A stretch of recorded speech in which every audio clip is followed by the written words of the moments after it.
আচ্ছা আমাকে জাস্ট একটা মিনিট সময় দিবেন, একটা আমার খুব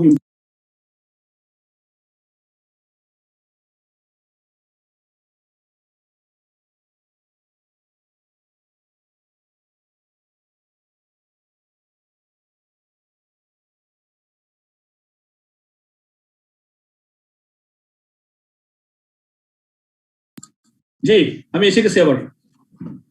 সো আলহামদুলিল্লাহ বাই দিস টাইম 28 জন এসে গেছে, নট ব্যাড। আমরা তাহলে ক্লাস স্ক্রিন শেয়ার করি। আজকে আমরা নতুন চ্যাপ্টারে চলে যাব। স্ক্রিন শেয়ার করছি, আপনারা স্ক্রিনটা হলে আমাকে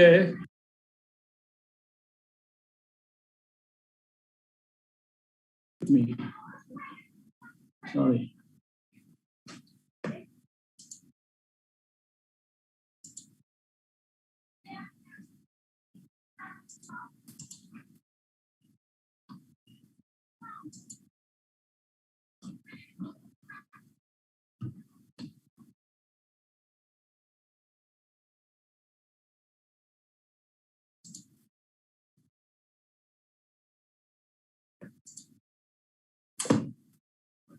কোনটা কেন হয়েছে।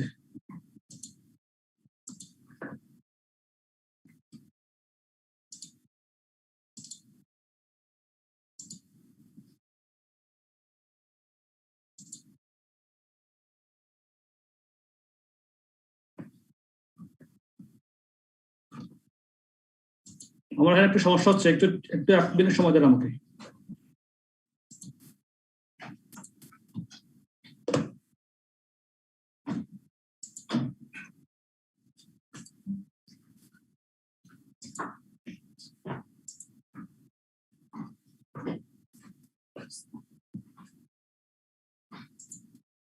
আচ্ছা আমি স্ক্রিন শেয়ার করছি, আসছে স্ক্রিনটা? জি স্যার আসছে। Okay fine. বিসমিল্লাহির রহমানির রহিম। আজকে আমাদের নতুন ক্লাস, নতুন চ্যাপ্টার শুরু হচ্ছে। আজকে আমরা যেটা জানবো সেটা হচ্ছে as further aspects of investment appraisal. তো ইন চ্যাপ্টার 12 এ আমরা ইনভেস্টমেন্ট অ্যাপ্রেজালের যে সমস্ত টেকনিক্স সেগুলো সম্বন্ধে জানলাম। সেগুলো কি কি ছিল একটু বলেন তো, রিভিউ করেন একটু। কি কিটা আমাদের 4টা মেথডের আমরা শিখছি, কি কি মেথড বলেন তো? NPV, IRR, ARR, payback period. 4টা NPV, IRR, ARR, payback period. হ্যাঁ, তো এই 4টার মধ্যে কোনটা সবচেয়ে বেশি আমরা কোনটাতে জোর, কোন মেথডটাতে বেশি জোর দিব? এনপিভি তে স্যার। এনপিভি। Thank you. আমাদের এই চ্যাপ্টারটাও যে সমস্ত সমস্যার সমাধান আছে সেগুলোতে এনপিভি নিয়েই আলোচনা বেশি, বাট আমাদের জানতে হবে যে ক্যাশ ফ্লো, ইনফ্লো এবং আউটফ্লো, হ্যাঁ, এগুলোর প্রিপারেশন, এগুলোতে আমরা কোন কোন বিষয়, অনেকগুলো তো বিষয় থাকতে পারে না আমাদের অপারেশনের মধ্যে। তো সব ক্যাশ ফ্লো কি আমরা ধরবো কিনা, সব ক্যাশ ইনফ্লো কি আমরা ধরবো কিনা, অথবা সব ক্যাশ আউটফ্লো কি আমরা ধরতে পারি কিনা, এইটা হচ্ছে একটা টেকনিক্যাল বিষয়। এগুলো আমাদের কনসেপশনের বিষয়। মানে একটা ইনভেস্টমেন্ট, ফিউচার ইনভেস্টমেন্ট করতে যাব, তাহলে ফিউচার ইনভেস্টমেন্ট করতে গিয়ে আমাদের আগে ঠিক করতে হবে যে কোন কোন ক্যাশ ফ্লোকে আমরা আমাদের ডিসিশন মেকিং এর সময় আমরা কনসিডারেশনের মধ্যে আনবো। সো এই জন্য এই চ্যাপ্টারটা লিড হচ্ছে গিয়া prepare information to support project appraisal. Prepare কি বলছে? ইনফরমেশন। তাহলে ইনফরমেশন মানে কি? আমাদের ক্যাশ আউটফ্লো, ক্যাশ ইনফ্লো, এগুলোর সঙ্গে রিলেটেড যেগুলো, সেগুলোই আমার ইনফরমেশন। এগুলোকে রেডি করব কেন? To support project appraisal. তো এখানে কি আছে, আমরা এখানে কম্পোনেন্ট কি আছে? They apply the principles of relevant cash flow analysis and long to long run projects that continue for several years. So relevant ক্যাশের কথা বলা আছে। রিলেভেন্ট ক্যাশ, রিলেভেন্ট কি কি না, কি কি কোনগুলো রিলেভেন্ট কোনগুলো ইররিলেভেন্ট সেগুলো আমরা দেখবো। Calculate project cash flows accounting for tax and inflation and apply perpetuities to derive end of project value where appropriate. তাহলে ক্যাশ ফ্লোস এর মধ্যে আবার অ্যাকাউন্টিং এর কিছু, accounting for tax and inflation, এখানে ট্যাক্স এবং ইনফ্লেশনের কিছু ইম্প্যাক্ট হয়, সেগুলো আমরা বুঝে নেব। আর হচ্ছে তারপর অ্যাক্টিভিটি বেসড কস্টিং এবং টেকনিক্স গুলা, এটা খুব একটা বেশি এখানে ফোকাস করে না, একদম শেষের দিকে একটু করে ফোকাস করছে। দেন apply sensitivity analysis. এটাও ভেরি ইম্পর্টেন্ট। সেন্সিটিভিটি অ্যানালাইসিস নিয়ে আমরা চ্যাপ্টার 11-এ আমরা সেন্সিটিভিটি অ্যানালাইসিস পড়েছি। ওই একই কনসেপ্ট এখানেও সেন্সিটিভিটি গুলো দেখবো, এনপিভির সঙ্গে নেট প্রেজেন্ট ভ্যালুর সঙ্গে অন্যান্য প্যারামিটারের সেন্সিটিভিটি কতটুকু সেটাই আলোচনা করা, সেটাই আমরা মেপে দেখা। ভেরি ইজি, কঠিন কিছু না। তারপর prepare decision support information for management integrating financial and non financial consideration. তার মানে কি, ফাইন্যান্সিয়াল কনসিডারেশন আমরা করছি, হিসাব নিকাশ করে দেখছি ফাইন্যান্সিয়াল কনসিডারেশন কি আছে, তাহলে নন ফাইন্যান্সিয়াল কনসিডারেশন তো কিছু থাকতে পারে। সো সেগুলোকে ইন্টিগ্রেট করে আমরা সিদ্ধান্ত গ্রহণের সময় নন ফাইন্যান্সিয়াল কনসিডারেশন গুলো মাথায় রাখতে হবে। মেইনলি ফোকাস আমাদের ফাইন্যান্সিয়াল কনসিডারেশন গুলোতেই, এই যে আমরা হিসাব নিকাশ যেগুলো শিখছি বা আমরা যেগুলো অ্যাপ্লাই করছি সেগুলোই হচ্ছে ফাইন্যান্সিয়াল কনসিডারেশন। এর সঙ্গে কিছু এনভায়রনমেন্টাল কিছু নন ফাইন্যান্সিয়াল বিষয় থাকতে পারে, যেগুলো হয়তো আমাদের সিদ্ধান্ত গ্রহণের সময়, ডিসিশন মেকিং এর সময় আমাদের ইম্প্যাক্ট হতে পারে। সো দ্যাটস অলসো ইম্পর্টেন্ট, একটু ফোকাস করা আর কি। সো চ্যাপ্টার ওভারভিউ ডায়াগ্রামে আছে আমাদের অ্যাডভান্সড এরিয়াস। এখানে কি কি অ্যাডভান্স, এই চ্যাপ্টারটা অ্যাডভান্স এরিয়াসের মধ্যে রিস্ক এন্ড সেনসিটিভিটি অ্যানালাইসিস, এটা জানবো। সেনসিটিভিটি অ্যানালাইসিস সম্বন্ধে একটু বললাম, রিস্ক এবং সেনসিটিভিটি অ্যানালাইসিস সম্বন্ধে আমরা চ্যাপ্টার 11 এর বিষয়টা আলোচনা করেছি, এখানেও তার কিছুটা ছায়া আছে। একই জিনিস, সেম কনসেপ্ট, জাস্ট আমরা দেখে নেবো কিভাবে এখানে অ্যাপ্লাই করতে হয়। দেন আসেন relevant cash flows. Relevant cash flows এইটা আমরা বুঝে নেবো ভালো করে, কোন কোন ক্যাশ ফ্লো রিলেভেন্ট সিদ্ধান্ত গ্রহণের জন্য, আর যেগুলো রিলেভেন্ট সেগুলোকে আমরা ধরবো, যেগুলো ইরেলেভেন্ট সেগুলো আমরা ধরবো না, এই হচ্ছে বিষয়। তাহলে কোনগুলো রিলেভেন্ট সেগুলো আমরা বুঝে নেব। তারপরে রিপ্লেসমেন্ট ডিসিশন হইতে পারে আমাদের, আমরা রিপ্লেসমেন্ট করতে পারি কোনো একটা, মনে করেন প্রজেক্ট নিছি, আবার একটা কোনো একটা অন্য একটা প্রজেক্ট সেটাকে রিপ্লেস করে দেবো, সেখানে রিপ্লেসমেন্ট ডিসিশন কিভাবে নিতে হয় সেটা জানবো। তারপরে ট্যাক্সেশনের কিছু ইম্প্যাক্ট আছে, অ্যাকাউন্টিং ট্যাক্সেশন একরকম, আবার ইনকাম ট্যাক্স আর ট্যাক্সেশন আরেক রকম। তাহলে মানি ফ্লোটা ট্যাক্সেশনের কারণে আমাদের মানি ফ্লো হয়, টাকা চলে যায়। সো এই যে টাকাটা চলে যায় এই ট্যাক্সেশনের মধ্যে কোন ট্যাক্সের কতটুকু অ্যামাউন্ট কিভাবে ধরতে হয়। আবার ট্যাক্সেশনের কিছু ভাগ আছে, হয়তোবা আমরা mid of the year tax দিই, সো হয়তোবা দেখা যায় যে কোম্পানিগুলোতে 50% হয়তোবা এই বছরে ট্যাক্স দিতে হয়, আর বাকি 50% অন্য বছরে ট্যাক্স দিতে হয়। তাহলে এই বছরের যা ট্যাক্স, বছর অনুযায়ী আমাদের যে টাইম ভ্যালু মানি করবো আমরা, সুতরাং ওই যে টাইম টাকা হিসাব করে ট্যাক্স টাকা আমাদের ইনপুট দিতে হবে, সেই বিষয়গুলোই। দেন আসলে ইনফ্লেশন, ইনফ্লেশনের এফেক্ট নিয়ে আমরা আগেও আলোচনা করেছি, ইনফ্লেশন কিভাবে আমরা ইম্প্যাক্ট দিব, হ্যাঁ সেটাকে আমরা একটু আলোচনা করবো। দেন ক্যাপিটাল রেশনিং। ক্যাপিটাল রেশনিং সম্বন্ধে হচ্ছে কি, আমাদের অনেক টাকা আছে, আমরা হয়তো একটা প্রজেক্টে দিতে গিয়ে আরো টাকা বাঁচবে, অন্য প্রজেক্টে দিব কিছু টাকা, কোনটাই দিব কোনটাই দিব না রেশনিং করে করে সেটা হিসাব করবো। এই হচ্ছে কি মোটামুটি এই চ্যাপ্টারের আলোচনার মূল বিষয়। চলে যাই এখন net present value and sensitivity analysis. Net present value and sensitivity analysis কিভাবে হয় এটা? সাধারণত কি হয়, investment appraisal often involves a degree of uncertainty and risk. এটা তো আপনারা আনসার্টেনিটি এন্ড রিস্ক সম্বন্ধে আমরা 11 চ্যাপ্টারে পড়ছি। This may be dealt within a number of ways. কয়েক রকম ভাবে রিস্ক এবং আনসার্টেনিটিকে আমরা ডিল করতে পারি। কয়েক রকম কিরকম, একটা হচ্ছে adding a risk premium to the discount rate in order to compensate for risk. কিছু ডিসকাউন্ট রেটের মধ্যে আমরা কিছু প্রিমিয়াম যোগ করে দিলাম, সেটা হতে পারে একরকম। আরেকটা হতে পারে calculating in the payback period to give an indication of risk, সেটা একটা হতে পারে। Sensitivity analysis explored further here. এই চ্যাপ্টারে সেনসিটিভিটি অ্যানালাইসিস সম্বন্ধে কিছু এক্সপ্লোর করা হয়েছে, সেগুলো আমরা দেখবো। আর ইউজিং প্রবাবিলিটি ডিস্ট্রিবিউশনস, এগুলো আমরা ওই রিস্ক এন্ড আনসার্টেনিটি চ্যাপ্টার 11 এ প্রবাবিলিটি ডিস্ট্রিবিউশন সম্বন্ধে জেনেছি এবং গিভেন ইন্ডিকেশন অফ রিস্ক, তো একই কনসেপ্ট এখানেও। তবে Monte Carlo simulation, a computerised system, একটা computer system that extends sensitivity analysis. Sensitivity অ্যানালাইসিসের মতোই মন্টে কার্লো সিমুলেশন একটা থিওরি আছে, সেটাও একটা টাচ করে গেছে। তো এই বিষয়গুলো এখানে ফার্দার বলা আছে, যে ফার্দার ডিটেইলস, যে adding a risk premium to discount rate, a premium may be added to the usual discount rate to provide a safety margin. The premium may vary from project to project to reflect the different levels of risk. তারপর হচ্ছে payback period estimates of cash flows several years ahead are quite likely to be inaccurate and unreliable. It may be difficult to control capital projects for a long period of time. Risk may be limited to selecting projects with short payback periods, though this might also induce short-termism into the decision-making process, and longer-term value-adding projects may be rejected unnecessarily. তো ওখানে একটা risk of uncertainty আছে। Sensitivity charts হতে পারে, যেটা আলোচনা আমাদের হবে। এটা গ্রাফের মাধ্যমে হতে পারে বা চার্টের মাধ্যমে হতে পারে। সেখানে ধরো নেট প্রেজেন্ট ভ্যালুর সঙ্গে ডিসকাউন্ট রেটের কতটুক সেন্সিটিভিটি, মানে ডিসকাউন্ট রেটটা কতটুক চেঞ্জ হলে নেট প্রেজেন্ট ভ্যালুটা আমার নেগেটিভ হতে পারে বা আমার চেঞ্জ হতে পারে। তারপরে net present value versus level of activity কত পার্সেন্ট চেঞ্জ হলে হ্যাঁ আমার নেট প্রেজেন্ট ভ্যালুতে সেটা আমার নেগেটিভ হতে পারে। Net present value versus change in variable cost per unit, সেখানে একটা হতে পারে। একই রকম ভাবে net present value versus change in selling প্রাইসের কতটুকু চেঞ্জ হলে, কত পার্সেন্ট চেঞ্জ হলে বা কত টাকা চেঞ্জ হলে নেট প্রেজেন্ট ভ্যালুতে আমরা এফেক্ট করতে পারি।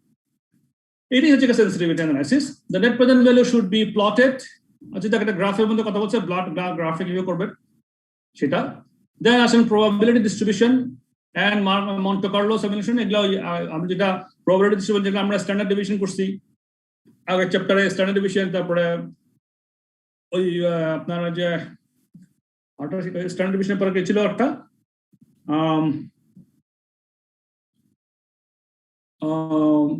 বর্তমান আসতেছে না। A probability distribution expected cash flows may be determined and hence the expected net present value বা expected value may be found together with risk analysis. আপনাদের নিশ্চয়ই মনে আছে যে আমরা probability distribution এর মাধ্যমে আমরা expected value বের করছিলাম লাস্ট 11 চ্যাপ্টারে।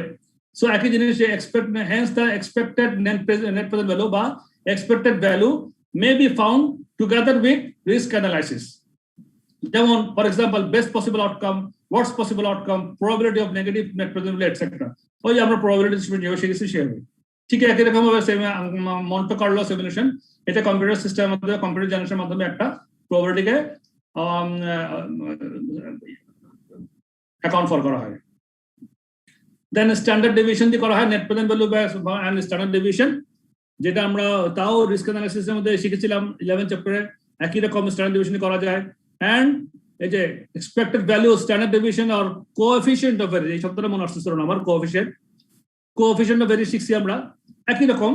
সো এগুলো ইউজ করা যায় আর কি। এই হচ্ছে মোদ্দা কথা। এবার আসল কথায় আসি। Sensitivity analysis in net present value questions typically involves posing what if questions মানে কি হইলে কি হইতে পারে, এই হইলে কি হইতে পারে, what if আমার সেলস প্রাইস বেড়ে গেল, what if আমার ভ্যারিয়েবল কস্ট বেড়ে গেল, what if আমার অন্য কস্ট বেড়ে গেল, তাহলে কি হবে? এটা হচ্ছে সেন্সিটিভিটি অ্যানালাইসিস। তাহলে sensitivity analysis in net present value questions typically involves posing what if questions. The net present value is recalculated under different conditions. For example, what would happen if demand fell by 10%? তাহলে এটা একটা sensitivity analysis. আমার demand যদি 10% কমে গেল তাহলে কি হইতে পারে, what would happen? অথবা how would the result be affected if variable costs are 5% higher, etc. তাহলে আমার ভ্যারিয়েবল কস্ট 5% বেড়ে গেলে আমার রেজাল্ট কি হইতে পারে, এই আলোচনাটাই হচ্ছে সেন্সিটিভিটি অ্যানালাইসিস। এইটাই অ্যানালাইজ করাটা হচ্ছে গিয়ে sensitivity analysis. Alternatively, we may wish to discover the maximum possible change in one of the parameters before the opportunity becomes non-viable. So this maximum possible change is often expressed as a percentage. আমরা একটা পার্সেন্টেজের মাধ্যমে maximum possible change কি হতে পারে sensitivity analysis মধ্যে আমরা দেখি। তাহলে সেন্সিটিভিটি মার্জিন হচ্ছে কি net present value divided by present value of flow under consideration. Flow under consideration মানে এই যে ভ্যারিয়েবল কস্ট কিংবা সেল ইত্যাদি ওগুলোর প্রেজেন্ট ভ্যালু যা আছে সেগুলার flow under consideration, present value of flow under consideration, net present value কে দিয়ে ওকে দিয়ে ভাগ করলে আমরা সেন্সিটিভিটি মার্জিনটা পেয়ে যাব। So this formula works for total cash flows. It cannot be used for individual units, selling prices, variable cost per unit, etc. Have a got the following example. একটা এক্সাম্পলের মাধ্যমে আমরা জিনিসটা বুঝি। দেখেন এখানে বলছো sensitivity analysis BJS Limited is considering investing 1,20,000 pound in equipment that has a life of 15 years. Its final scrap value is 25,000 pound. এক minute, হ্যাঁ, তারপরে বলতেছে the equipment will be used to produce 15,000 deluxe pairs of rugby boots per annum, generating a contribution of 2.75 per pair. Specific fixed costs are estimated 18,000 per annum. The firm has a 15% cost of capital. প্রথমে বলছে required calculate the net present value of the project. কি বলতেছে? Calculate the net present value of the project. তাহলে এটা তো নিশ্চয়ই আপনারা পারবেন, আমরা মুখে মুখে করি, আমি আপনাদের হেল্প করছি, আপনারা করেন, সবাই ক্যালকুলেটর হাতে নেন, একটু হাতে নিয়ে করেন। আবার পড়ি BGS Limited is considering investing 1,20,000 in equipment that has a life of 15 years. Its final scrap value is $25,000. Firm. তাহলে ইনিশিয়াল আউটলে কত বলেন, আমাকে রেসপন্স করেন এবার আপনারা। আমার ইনিশিয়াল ইনভেস্টমেন্ট কত? 1,20,000 আর 1,20,000। হ্যাঁ, তাহলে আমরা কি করছি, আমরা নেট প্রেজেন্ট ভ্যালুটা বের করবো আর কি। তাহলে নেট প্রেজেন্ট ভ্যালু বের করতে আমাদের কি লাগে, আমাদের আউটফ্লো কত টাকা সেটা একটা প্রেজেন্ট ভ্যালু করবো, ইনফ্লো গুলো প্রেজেন্ট ভ্যালু করবো, এই তো বিষয়টা। তারপরে ওটা প্লাস মাইনাস করে নেট প্রেজেন্ট ভ্যালু বের করবো আমাদের, এই তো বিষয় না। তা আমার 15 years লাইফ, স্ক্র্যাপ ভ্যালু হচ্ছে 25,000। ওকে, the equipment will be used to produce 15,000 deluxe pairs of rugby boots per annum, generating a contribution of 2.75 per pair. তাহলে আমার 2 টাকা 75 পয়সা পার পেয়ারে আমি যদি কন্ট্রিবিউশন পাই, 15,000 ডিলাক্স পেয়ারে কত পাবো?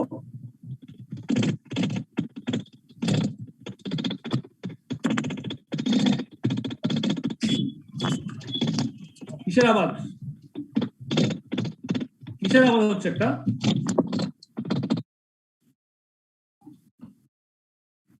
হ্যাঁ বলেন, আমার এখানে the equipment will be produced 15,000 deluxe pairs of rugby boots per annum, generating a contribution of 2.75 per pair. তাহলে আমার এক বছরে আমার ইনফ্লো কত, কন্ট্রিবিউশন ইনফ্লো কত? 41,250। কিভাবে করলেন বলেন না স্যার? ওই 15,000 কে 2.75 দিয়ে গুণ দিয়েছি, ওইটা আমার ইনকাম। হ্যাঁ, তো 15,000 কে 2 টাকা 5 গুণ করলে আমার কত হয়? 41,250। জি স্যার। কেমন? আর এখানে বলছে specific fixed cost estimated 18,000, farm has 15% cost of capital. তাহলে 15% কস্ট অফ ক্যাপিটালে আমার 15 বছরে অ্যানুইটি টেবিল থেকে দেখেন ডিসকাউন্ট রেটে আমার 1 থেকে 15 বছরে গিয়ে কত হয় অ্যানুইটি টেবিলে? 15 বছরে 15% রেটে অ্যানুইটি টেবিলে কত টাকা লেখা আছে, কত ডিসকাউন্ট ফ্যাক্টর দেওয়া আছে অ্যানুইটি টেবিলে? অ্যানুইটি টেবিল থেকে দেখে বলতে হবে, বলেন একটু আমার সঙ্গে। আপনারা বইটা থেকে অ্যানুইটি টেবিল থেকে খুঁজে নিলে এখন আপনার প্র্যাকটিসটা হবে। বলেন, আমি তো এখন বলতেই পারছি চাইলে, কিন্তু আপনারা বলেন একটু খুঁজে নিতে পারবেন নাকি পারবেন না? 5.847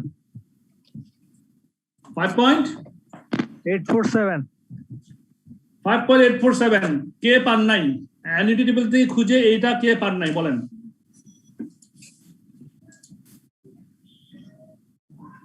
সবাই পাইছেন? জি স্যার, পাইছি। পান নাই এমন কেউ নাই? আশা করি নাই, খুব কঠিন বিষয় না, আশা করি সবাই পাবেন। তাহলে আমার কন্ট্রিবিউশন 41,250 আর 5.847 দিলে আমার প্রেজেন্ট ভ্যালু কত কন্ট্রিবিউশনের?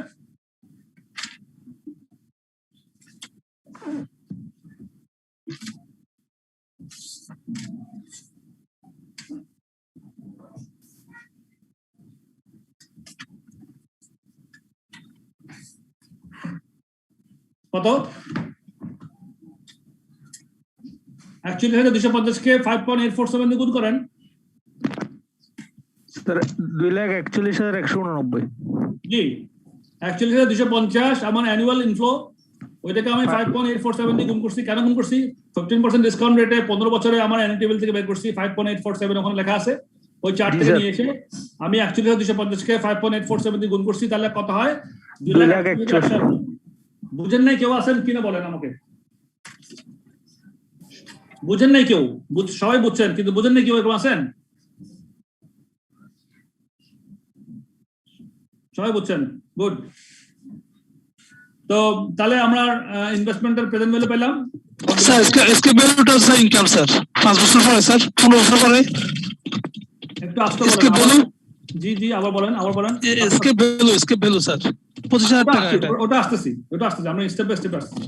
এবার আসেন আপনার ফিক্সড কস্ট হচ্ছে কি আমার 18,000 পার annum।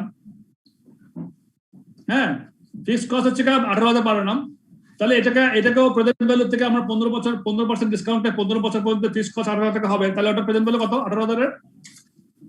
18,000 ইনটু 5.847 আবার করেন, কত হয়? স্যার 1,05,246। এটা হচ্ছে কি আউটফ্লো না, টাকা খরচ হবে আমার আউটফ্লো। তাহলে এটা মাইনাস ফিগার। হ্যাঁ, 1,05,246 বুঝেন না? কেউ থাকলে অবশ্যই বলবেন, কিন্তু এগুলা কিন্তু আমাদের ভাইটাল পয়েন্ট এবং ইম্পর্টেন্ট, মানে এটা মিস করা যাবে না। তারপর আসেন এবার আরেকটা কি ছিল, আছে স্ক্র্যাপ ভ্যালু কত?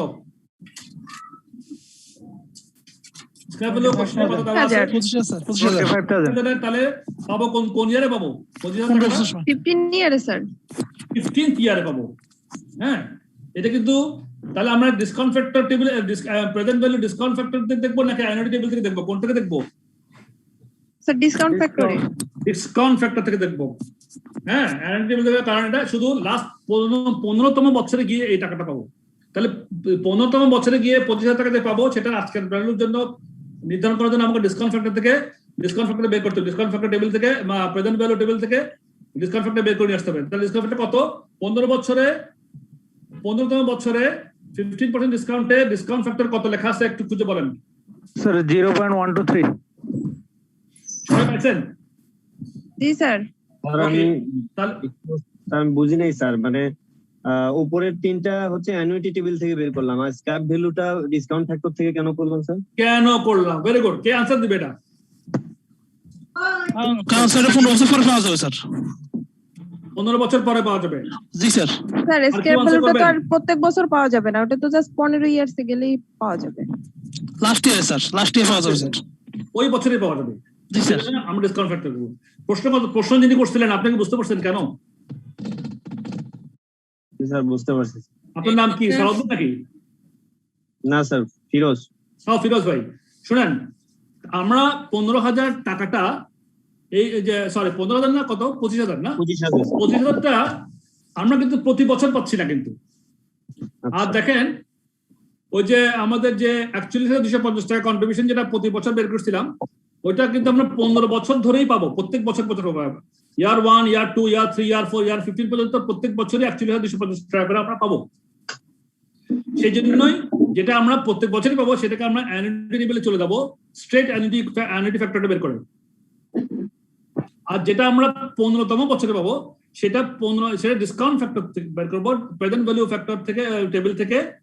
15তম বছরে 15% হারে ডিসকাউন্ট আজকের 1 টাকা কত টাকা হবে সেটা ডিসকাউন্ট প্রেজেন্ট ভ্যালু ফ্যাক্টর থেকে আমরা টেবিল থেকে আমরা পাবো। তো সেখানে দেখলে আপনারা দেখবেন 0.123 15% রেটে। সেই জন্যই আমরা ডিসকাউন্ট ফ্যাক্টর। এবার বুঝছেন কিনা বলেন, আপনি না বুঝলে বলেন, আবার বলি।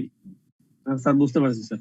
ফাইন স্যার আমি আগের চ্যাপ্টারের কিছু অঙ্ক করছিলাম, আমি একটু লেটে জয়েন করছি স্যার, তো আমার 2-3টা প্রবলেম ছিল স্যার। এটা কি ক্লাসের পরে আসেন প্রবলেমগুলো নিয়ে আমাকে পরে আলোচনা করবেন আমার সঙ্গে, বা আমি যদি ক্লাসে বলতে না পারি ডেফিনেটলি আমার সঙ্গে যোগাযোগ করবেন, আমাকে মেসেজ দিয়ে আমি সলভ করে দেবো।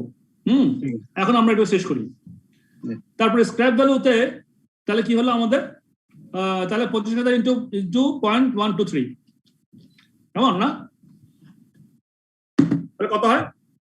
3,075। এখন আপনারা কি হিসাবটা করতে পারবেন? আমার প্রেজেন্ট ভ্যালু কত, নেট প্রেজেন্ট ভ্যালু কত? এগুলো স্যার যেমন করলেই তো হয়ে যাবে। হ্যাঁ, আমি বলি 0 ইয়ারে প্রথমে ইনভেস্টমেন্ট গেছে 1,20,000 মাইনাস যোগ কন্ট্রিবিউশন 2,41,189 মাইনাস ফিক্সড কস্ট আপনার 1,05,246 যোগ স্ক্র্যাপ ভ্যালু পাইছি 3,075। 1 লক্ষ স্যার 19,018 হবে। 19,018 হবে না? আমি আপনাদেরকে এবার সলিউশন নিয়ে যাচ্ছি। এটা মুখে মুখে করলাম বোঝার জন্য। আমরা let's go to the solution directly, তাহলে আমাদের বুঝতে সুবিধা হবে। 586 মাইনাস 468 118 বৃষ্টি চলে যাই।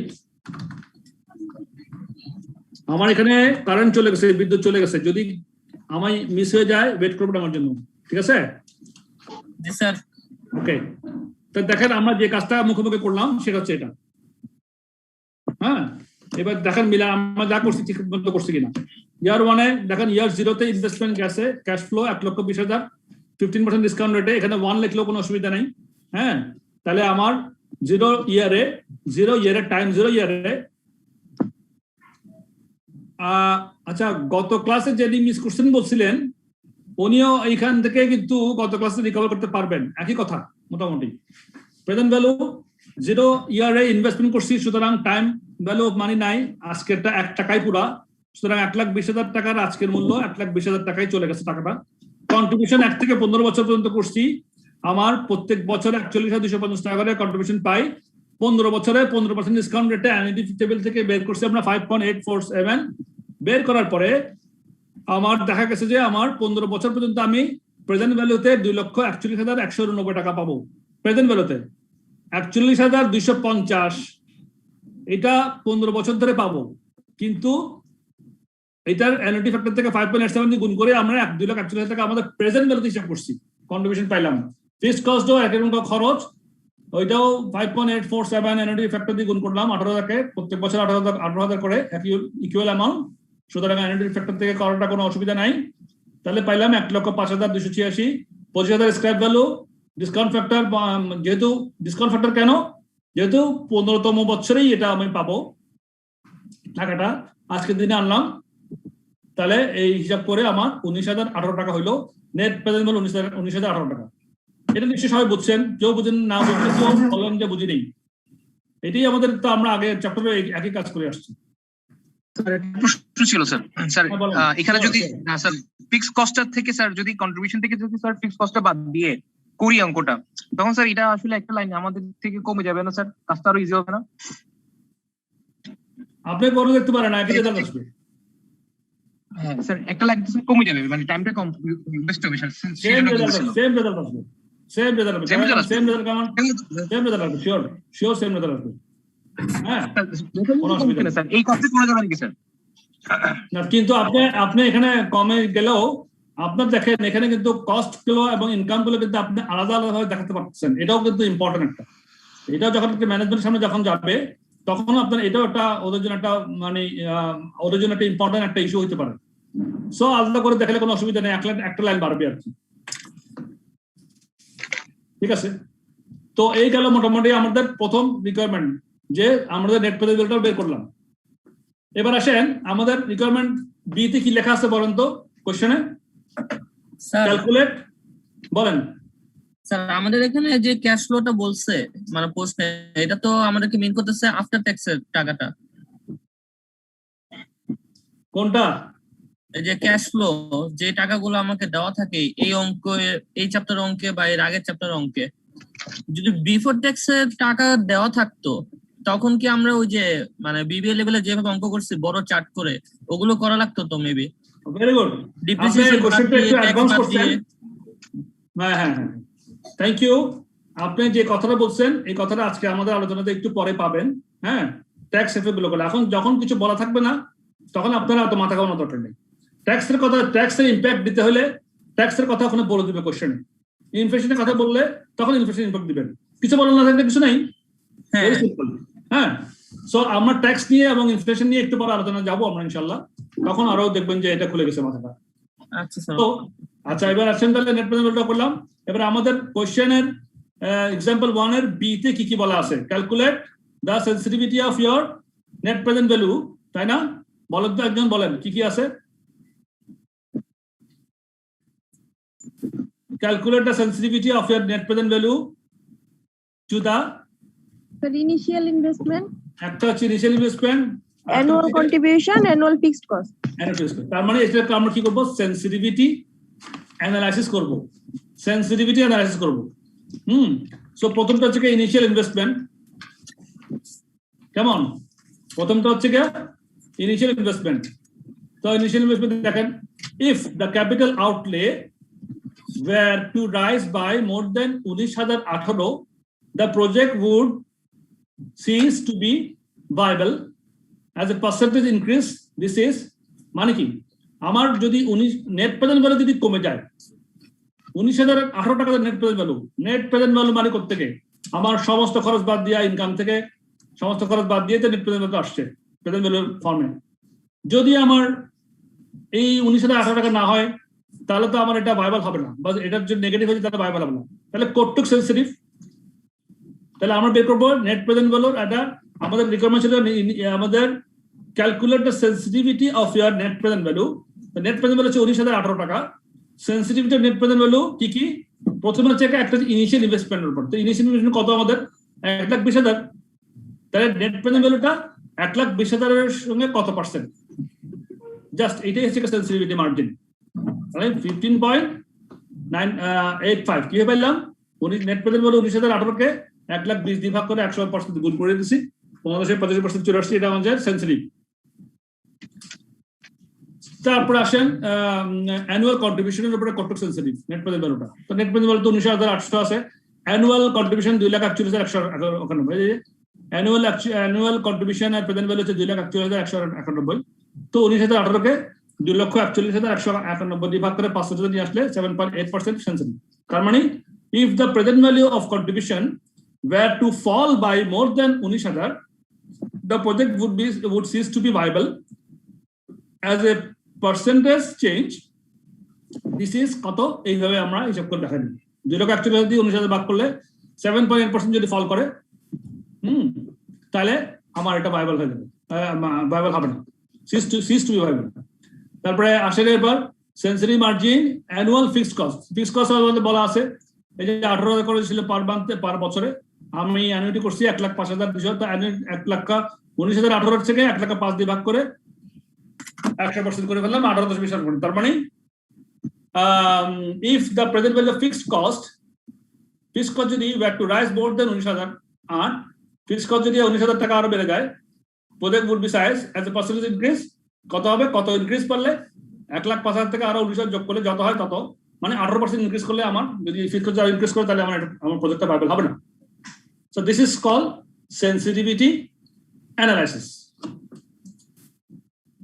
ঠিক আছে, প্রথমে কত পৃষ্ঠা ছিলাম?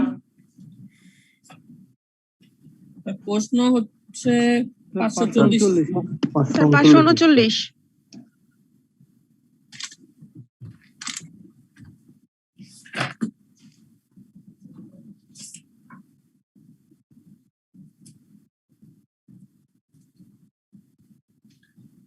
আচ্ছা, কারেন্ট তো চলে গেছে, জানি না কতক্ষণ টিকতে পারবো, বুঝছেন?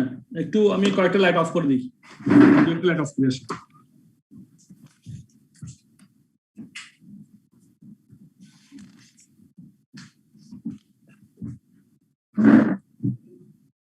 ইনকেস যদি চলে যাই ওয়েট করবেন, কেমন? আমি ট্রাই করবো অন্য কোনোভাবে ব্যান করতে।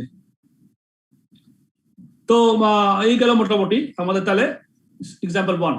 এবার আসলে আজকে ইম্পর্টেন্ট একটা জায়গা চলে যাচ্ছে আমরা, সেটা হচ্ছে গিয়া relevant cash flows. Relevant cash flow এটা শেষ হয়নি, ওটা তো সিডি বাকি ছিল তো।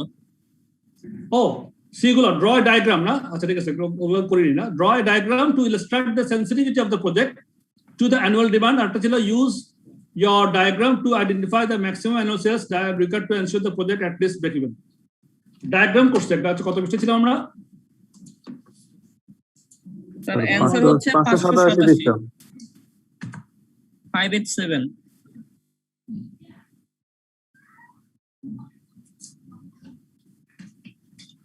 এখানে বলছে সিটা কি বলতেছে? draw a diagram to illustrate the sensitivity of the project to annual demand।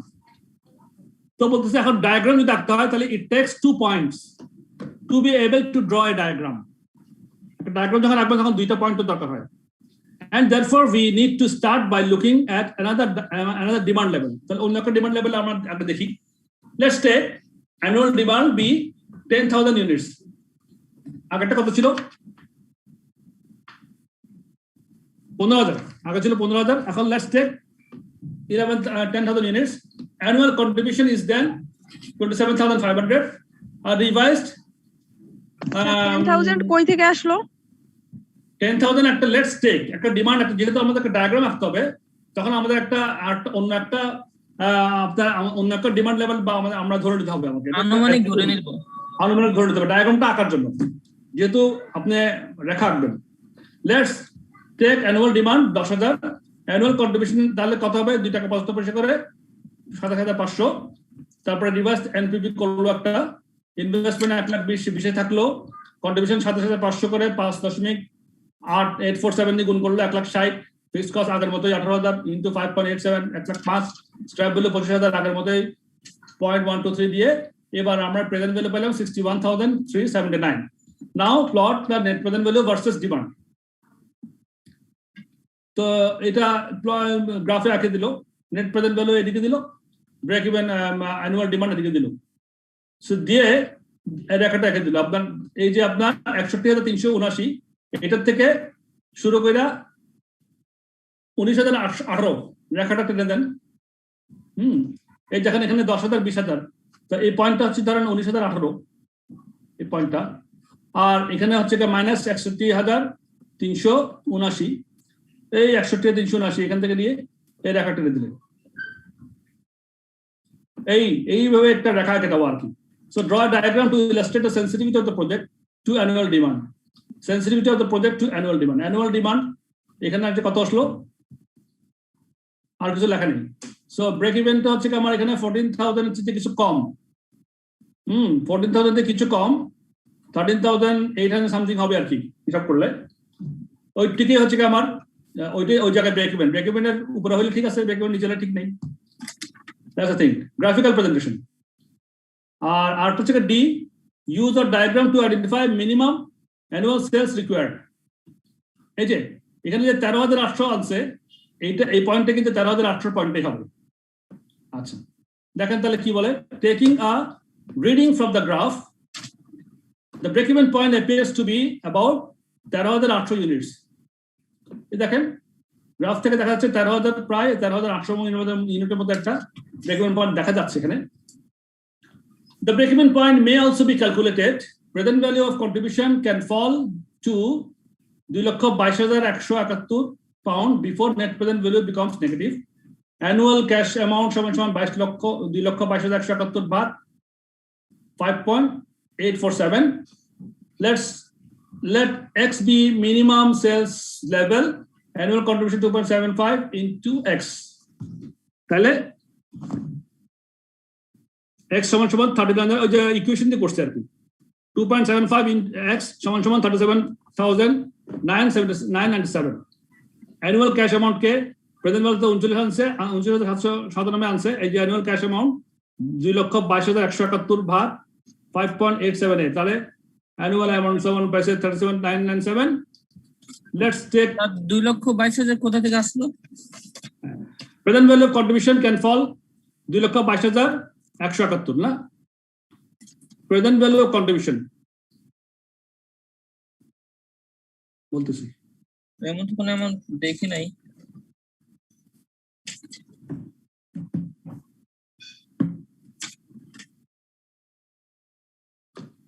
Contribution 2,41,191 না, 2,41,191 এটার সঙ্গে একটা অ্যাডজাস্টমেন্ট আছে, আর ওটা কত 2,22,000 না? জি স্যার,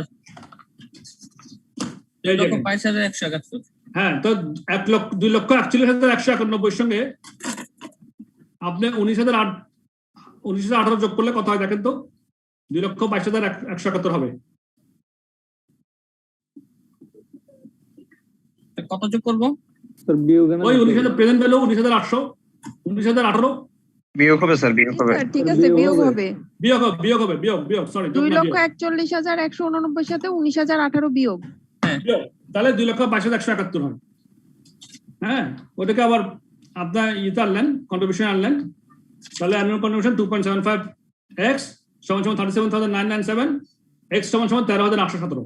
এই ডায়াগ্রামের মাধ্যমে দেখানো আপনি, বাট সাধারণত এরকম ডায়াগ্রাম করতে দেয় না। হ্যাঁ, বাট আমরা তারপরে একটু জেনে নিলাম ডায়াগ্রামের মাধ্যমে কিভাবে শো করতে হয়। স্যার সেনসিটিভ অ্যানালিসিস আমার একটু প্রবলেম হচ্ছে। কিসে? এই সেনসিটিভিটির স্যার এই গ্রাফটাতে। সেনসিটিভিটির মধ্যে আপনার ওই যে বললাম যে কটক সেনসিটিভ, আপনার গ্রাফে না গিয়ে বরং যদি আপনার প্রবলেম থাকে আপনাকে আমি এখানে দেখাচ্ছি। এক্সাম্পল 1 এর মধ্যে আপনি কটক সেনসিটিভ মনে করেন, এখানে আমরা হিসাব করছিলাম যেটা আপনার এখানে বলছে calculate the sensitivity of your net present value. তো নেট প্রেজেন্ট ভ্যালু কত ছিল আমাদের? 19,018 ছিল না? জি স্যার। হ্যাঁ, তো 19,018টা কটক সেনসিটিভ আমার বিভিন্ন প্যারামিটারের সঙ্গে আমি দেখব, হয় আপনার ইনিশিয়াল ইনভেস্টমেন্টের সঙ্গে কটক সেনসিটিভ, কিংবা অ্যানুয়াল কন্ট্রিবিউশনের সঙ্গে কটক সেনসিটিভ, কিংবা অ্যানুয়াল ফিক্সড কস্টের কটক সেনসিটিভ। সেই বিষয়টা আপনি হিসাব করে বের করবেন। তো আপনি একটা সিম্পল একটা আপনার নেট প্রেজেন্ট ভ্যালুকে যেটা দিয়ে আপনি ভাগ করবেন সেটাই হচ্ছে মানে যেটা দিয়ে চাচ্ছেন, যেমন মনে করেন ইনিশিয়াল ইনভেস্টমেন্ট দিয়ে সঙ্গে আপনি কম্পেয়ার করতে যাচ্ছেন, তাহলে নেট প্রেজেন্ট ভ্যালু কে আপনি ইনিশিয়াল ইনভেস্টমেন্ট ভাগ করবেন। ভাগটা বরং দেখাই, তাহলে মনে হয় সুবিধা হবে। স্যার আমি জাস্ট জানতে চাই যে আমার যে মানে আমার ইন্ডিপেন্ডেন্ট ভ্যারিয়েবলের বৃদ্ধি বা কমের প্রেক্ষিতে আমার ওয়াই এক্সিস এর এনপিপি কতটুকু বাড়ছে কমছে, এটাই কি স্যার আমার সেনসিটিভিটি অ্যানালাইসিস কিনা? আমি আপনার কথাটা ধরতে পারিনি, আবার বলবেন একটু প্লিজ। স্যার আমার মানে ইন্ডিপেন্ডেন্ট ভ্যারিয়েবল এই এক্স অ্যাক্সিস এর ভ্যালু গুলো চেঞ্জের প্রেক্ষিতে আমার নেট প্রেজেন্ট ভ্যালু মানে ওয়াই অ্যাক্সিস বরাবর যেগুলো আছে স্যার, এইটার বৃদ্ধি বা হ্রাস এটাই কি স্যার আমার সেনসিটিভিটিটা মিন করতে? সেনসিটিভিটি, হ্যাঁ, মানে আমার এনপিপি কতটুকু চেঞ্জ মনে করেন আমার এখানে মনে করেন আমি বলি আপনাকে, বরং এটার থেকে আপনি এখানে দেখেন গ্রাফের সাথে এখানে আসলে ভালো আপনার। যেমন আপনার সেনসিটিভিটি মার্জিন এখানে কি করছি আমরা আউটলেটের সঙ্গে, তো বলতেছি যে আমরা আউটলেটে যদি আমার 15% 1,20,000, তো এটা যদি 15.85% আরো বাড়ে, 1,20,000 ইন্টু 15.85% কত হয় দেখেন তো? 1,20,000 15.85% কত হয়? 1 লক্ষ স্যার এই 19,018 তো আসবে। 19,020 হয় আর কি, 19,020 আর 19,018 কথা একই, তাই তো? তার মানে আপনার যদি 1,20,000 আউটলেটটা যদি 1,20,000 সঙ্গে আরো 19,818 যোগ করেন, জি স্যার, তাহলে ওই কত হয়? 1,39,018 পর্যন্ত যদি হয়, স্যার 20,000 না তো 2,000 থাকে। 19025 না, আউটলেটটা কটক সেনসিটিভ মানে 19,018 নেট প্রেজেন্ট ভ্যালুটা আপনার যে নেট প্রেজেন্ট ভ্যালু, এটা 1,20,000 টাকা যদি বেড়ে যায় তাহলে নেট প্রেজেন্ট ভ্যালু 19,000 টাকা থাকবে না, থাকবে না না। যদি আপনার খরচ বেশি হয়ে যায় তাহলে তো নেট প্রেজেন্ট ভ্যালুটা কমে যাবে, আপনার কমে যাবে না? জি স্যার। হ্যাঁ, তাহলে আপনি কত পার্সেন্ট পর্যন্ত বেড়ে গেলে আপনার এটা নেট প্রেজেন্ট ভ্যালুটা আপনার নেগেটিভ হয়ে যাবে। তাহলে 15.87 হচ্ছে ব্রেক ইভেন পয়েন্টটা, 15.85% হচ্ছে এখানে ব্রেক ইভেন পয়েন্টটা। জি স্যার, আই গট ইট।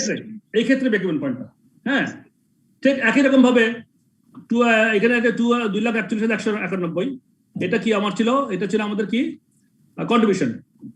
কন্ট্রিবিউশনটা আমার সেনসিটিভ হচ্ছে 7.89%। তাহলে 2,41,000 7.8% যদি আরো যদি আমার যদি কমে যায় কন্ট্রিবিউশনটা, তাহলে আমার এটা নেগেটিভ হয়ে যাবে। কথা বুঝতে পারছেন? মানে 2,22,000 হয়ে যাবে তখন। এইভাবে করে সেনসিটিভিটি কটক সেনসিটিভ আপনার ওই প্যারামিটারটা, ওই ভ্যারিয়েবলটা নেট প্রেজেন্ট ভ্যালু থেকে কটক সেনসিটিভ, এটাই হিসাব করা সিম্পল ইজ দ্যাট। স্যার ব্যাপারটা যে কোন ফ্যাক্টরের এগেইনস্টে কোন সেনসিটিভ আমি খেয়াল করব, সেটা হচ্ছে সেনসিটিভিটি অ্যানালিসিস। জি জি জি, এক মিনিট সময় নিই, এটা আদান হচ্ছে।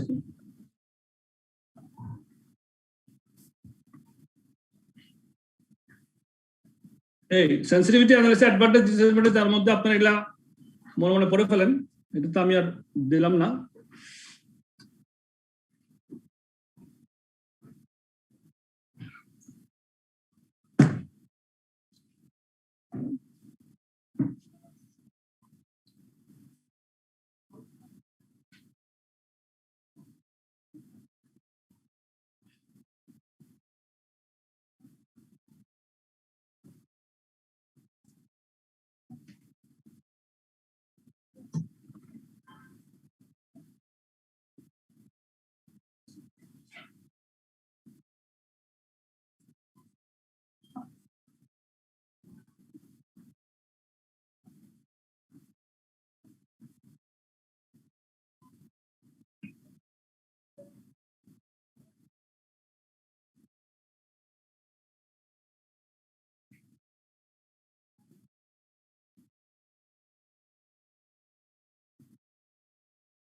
হ্যাঁ, থ্যাংক ইউ আদান শেষ।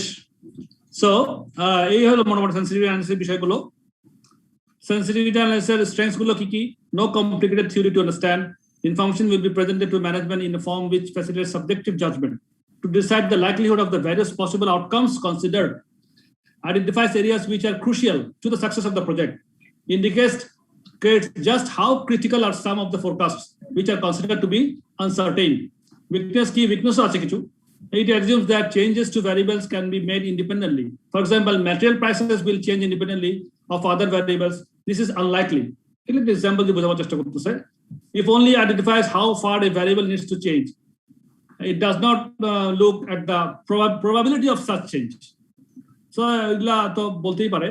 It is not an optimizing technique. Anyways, these are the things. এবার আসেন আমাদের একটা ভাইটাল ইম্পর্টেন্ট জিনিস, যেটা আমাদেরকে মাথায় কনসেপ্ট গুলো নিয়ে আসতে হবে, মুখস্থ করতে হবে না। Relevant cash flows, it is really really really important. যখন আপনারা কোয়েশ্চেন পাবেন, আপনাকে কিন্তু বাছাই করতে হবে কোন কোন খরচগুলো আপনি কনসিডারেশনের মধ্যে আনবেন বা ধরবেন বা নিবেন, আর কোনগুলোকে আপনি আবার নিবেন না। সো রিলেভেন্ট শব্দটা এখানে আসছে, রিলেভেন্ট ক্যাশ ফ্লো। এটা আমরা একটু আলোচনার মাধ্যমে বুঝে নিব, মুখস্থ করার দরকার নাই, জাস্ট আলোচনা করব এবং মাথায় ঢুকাবো। চলেন, let's see.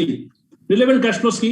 Investment decisions, like all other decisions, should be analyzed in terms of cash flows that can be directly attributable to them. Should be analyzed in terms of cash flows that can be directly attributable to them. তার মানে কি? আমরা investment ডিসিশনের সময় cash outflow, cash inflow যেটা ধরি সেটা কথা বলতেছে। Should be analyzed in terms of cash flow that can be directly attributable to them. কোন টু দেম মানে কি? কার সঙ্গে? ওই যেই প্রজেক্টটা নিয়ে আমরা সিদ্ধান্ত গ্রহণ করতেছি, ওই প্রজেক্টের সঙ্গে ডাইরেক্টলি অ্যাট্রিবিউটেড যেগুলো, যে সমস্ত ক্যাশ ফ্লো গুলো, ইনফ্লো এবং আউটফ্লো গুলো, সেগুলো আমরা কনসিডারেশন আনবো। This has many implications. যেমন মনে করেন sunk cost, opportunity cost, fixed cost, depreciation etcetera. Sunk cost কি জিনিস? সাঙ্ক কস্ট হচ্ছে কি? Sunk cost has already been incurred and therefore not be relevant to the investment decision. যে সমস্ত খরচগুলো আমরা অলরেডি করে ফেলছি, নতুন প্রজেক্ট নেওয়ার সময় সেটা আমার ধরার দরকার আছে। আপনারা বলেন সাধারণভাবে চিন্তা করলে দরকার আছে, আমরা একটা খরচ করে ফেলছি, একটা মেশিন কিনে ফেলছি, ওটা এখন ইনভ্যালিড, আমাদের কোনো কাজ আসছে না। তাহলে নতুন একটা মেশিন কেনার সময় কি আমরা আগের মেশিনের কথাটা চিন্তা করবো, দামটা চিন্তা করবো, ধরবো? ওইটা হচ্ছে সাঙ্ক কস্ট। তার মানে আমার যে খরচটা আমি করে ফেলছি, যেটা আমার ফিউচার ইনভেস্টমেন্টের সঙ্গে কোনো মতে রিলেটেড না, সেটা হচ্ছে আমার দরকার, সেটা irrelevant. Sunk cost has already been incurred and therefore will not be relevant to the investment decision. একটা গেল। এবার আসেন opportunity cost. As in all decision making, opportunity costs are relevant. Opportunity costs are relevant and should be included in the investment decision. And opportunity cost কি? What is opportunity cost? কেউ একটু বলবেন আমাকে, what is opportunity cost? একটা কাজ করার জন্য একটা কাজ ছেড়ে দেওয়া বা স্যাক্রিফাইস করাটাকে অপরচুনিটি কস্ট বলে। ধরেন স্যার হচ্ছে আমি একটা চাকরি করতে যাচ্ছি, আবার আমি একটা ব্যবসা করতে যাচ্ছি, একই সাথে যে কোনো একটা কাজ। ধরো আমি যদি চাকরি ছেড়ে দিই, তাহলে ব্যবসার জন্য আমার চাকরিটা হবে অপরচুনিটি কস্ট। আমি যদি চাকরি করতে চাই, তাহলে স্যার ব্যবসাটা হবে আমার অপরচুনিটি কস্ট। এটা আপনার ইকোনমিক ক্ষেত্রে এটা কাউন্ট করে, but financial accounting opportunity cost sir count করা হয় না। গুড, বিষয়টা মোটামুটি এরকমই। জি, আবার কেউ কিছু বলবেন? আচ্ছা, সম্পর্কে স্যার অপরচুনিটি কস্ট। হ্যালো, জি বলেন স্যার। অপরচুনিটি কস্ট সম্পর্কে বলবো কি? হ্যাঁ বলেন, শিওর বলেন, অবশ্যই বলবেন, আমি তো ফ্লোর দিলাম।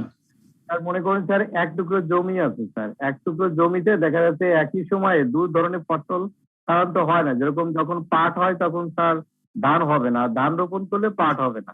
তো যখন ধান আমি রোপণ করব তখন পাট রোপণের যে যে সুযোগটা হারালাম বা তার যে ইকোনমিক কস্টটা যে হারালাম, সেটাকেই বলা হয় সাধারণত অপরচুনিটি কস্ট।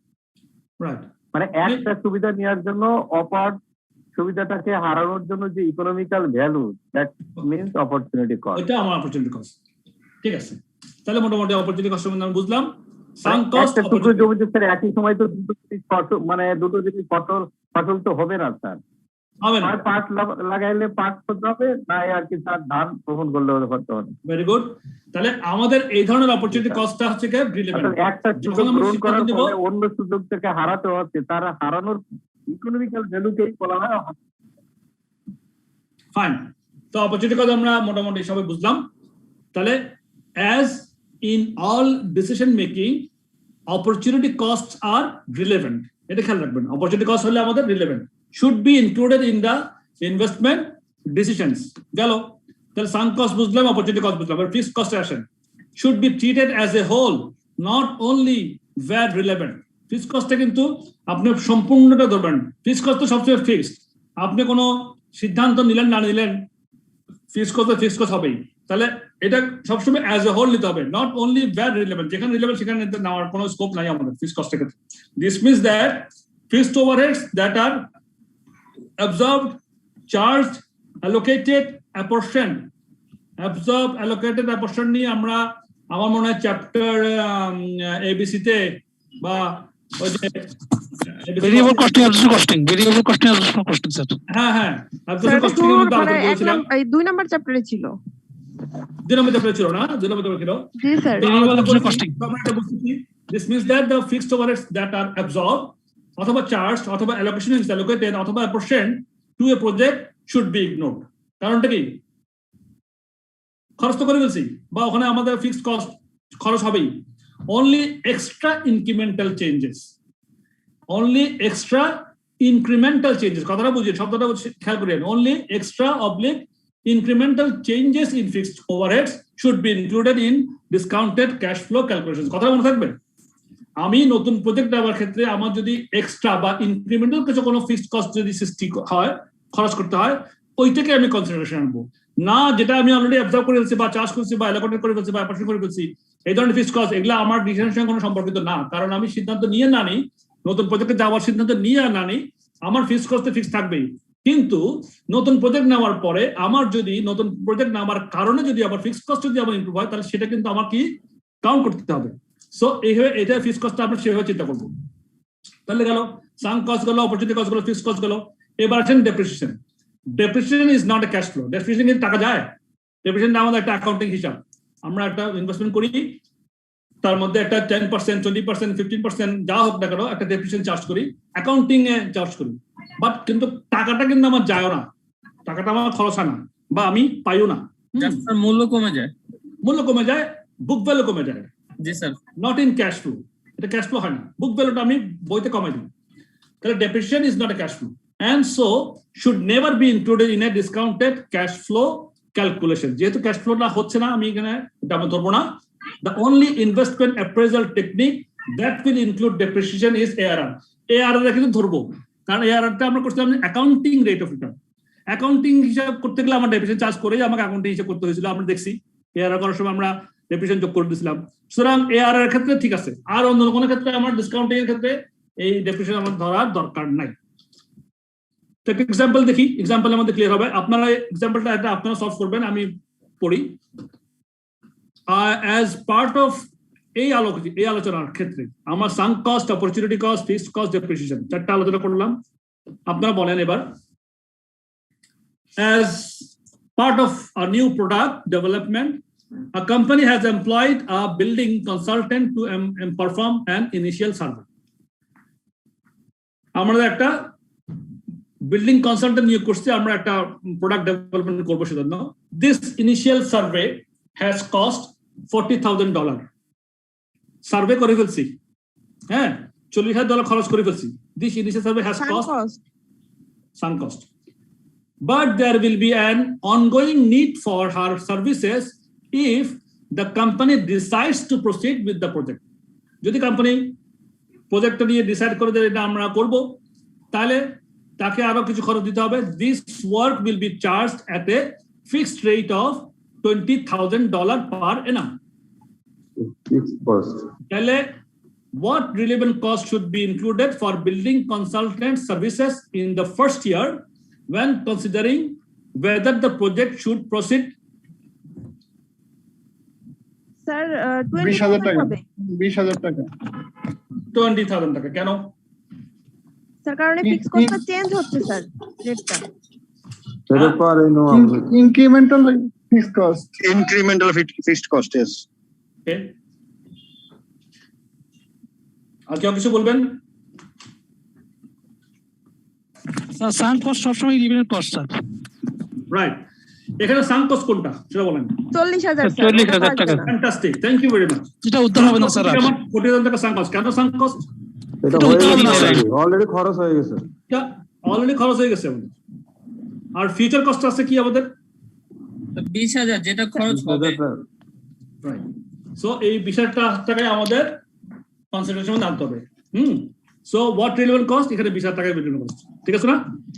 তো আমাদের চিন্তাটা এইভাবে চিন্তা করতে হবে। আমরা আরো কিছু আলোচনা করি। তাহলে আসেন এবার আরো কিছু ডিটেলস আলোচনা আছে রিলেভেন্ট কস্ট, ইররিলেভেন্ট কস্ট নিয়ে। এগুলো আমরা একটু আলোচনা করব। এগুলো আলোচনা করব এই জন্যই যেন আমাদের মাথায় এগুলো থাকে, ঢুকে যায় ভালো মতো, যেন আমাদের প্রশ্ন পড়ার সময় যেন আমরা সিলেক্ট করে ফেলতে পারি কোন কস্টটাকে নিব বা কোন ইনকামটাকে নিব, ইনফ্লো নিব, কোন আউটফ্লো নিব, হ্যাঁ, আর কোনটাকে নিব না, কোনটা রিলেভেন্ট হিসেবে ধরবো, কোনটা রিলেভেন্ট হিসেবে ধরবো ডিসিশন মেকিং ক্ষেত্রে। ডিসিশন মেকিং এর জন্য কোন কস্ট অথবা ইনকামকে আমরা রিলেভেন্ট ধরবো আর কোনটাকে রিলেভেন্ট ধরবো না, সেই আলোচনাই করছি এখন। Further details, relevant costs are those which will be affected by the decision being taken. All relevant costs should be considered in management decision making. If a cost will remain unaltered regardless of the decision being taken, then it is called non-relevant cost or irrelevant cost. You both say if a cost will remain unaltered, মানে আমার change হবে না, of the decision being taken, আমি regardless of the decision being taken, সিদ্ধান্ত নিই আর না নিই, যে কস্টগুলো আমার কোনো এফেক্ট করবে না, সিদ্ধান্ত নিলেও ওই খরচটা করতে হবে, না নিলেও ওই খরচটা করতে হবে, তাহলে these are called non-relevant cost অথবা irrelevant cost.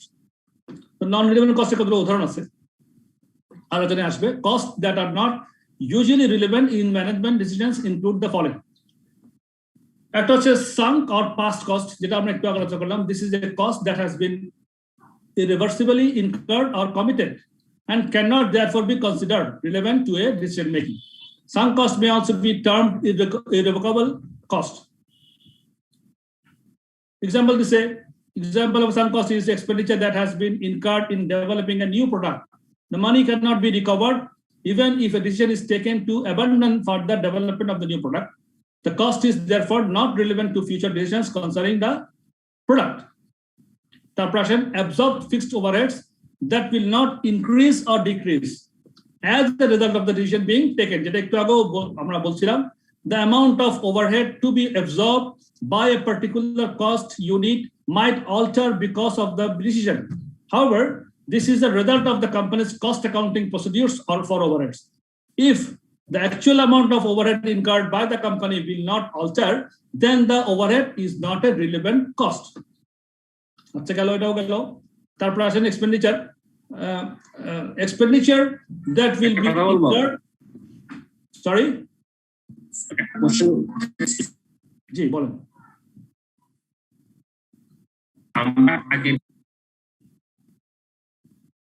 শুনতে পাচ্ছি না।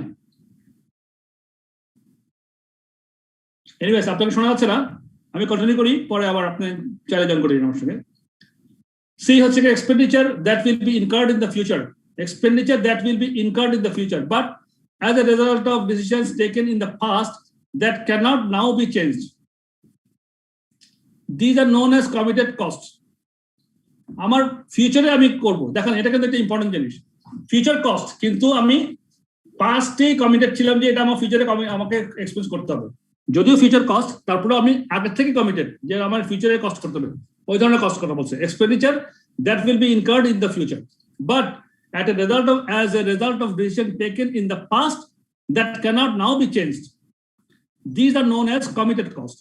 They can sometimes cause confusion because they are future costs. কখনো কোনো কনফিউশন হতে পারে যেটা ফিউচার কস্ট আমি ধরি এটাকে, কিন্তু না, আমি যেটা কমিটমেন্টটা কিন্তু আগেই নিয়ে ফেলছি যে আমার খরচটা করতে হবে, এটা আমার ডিসিশনের সঙ্গে সম্পর্কিত না, সুতরাং এটাকে আমি ধরতে পারবো না। However, a committed cost will be incurred regardless of the decision being taken, and therefore it is not relevant. An example of this type of cost could be expenditure on special packaging for a new product where the packaging has been ordered and delivered, not yet paid for. Packaging জন্য আপনি ফ্যাটটা ছাড়া একটু, thank you.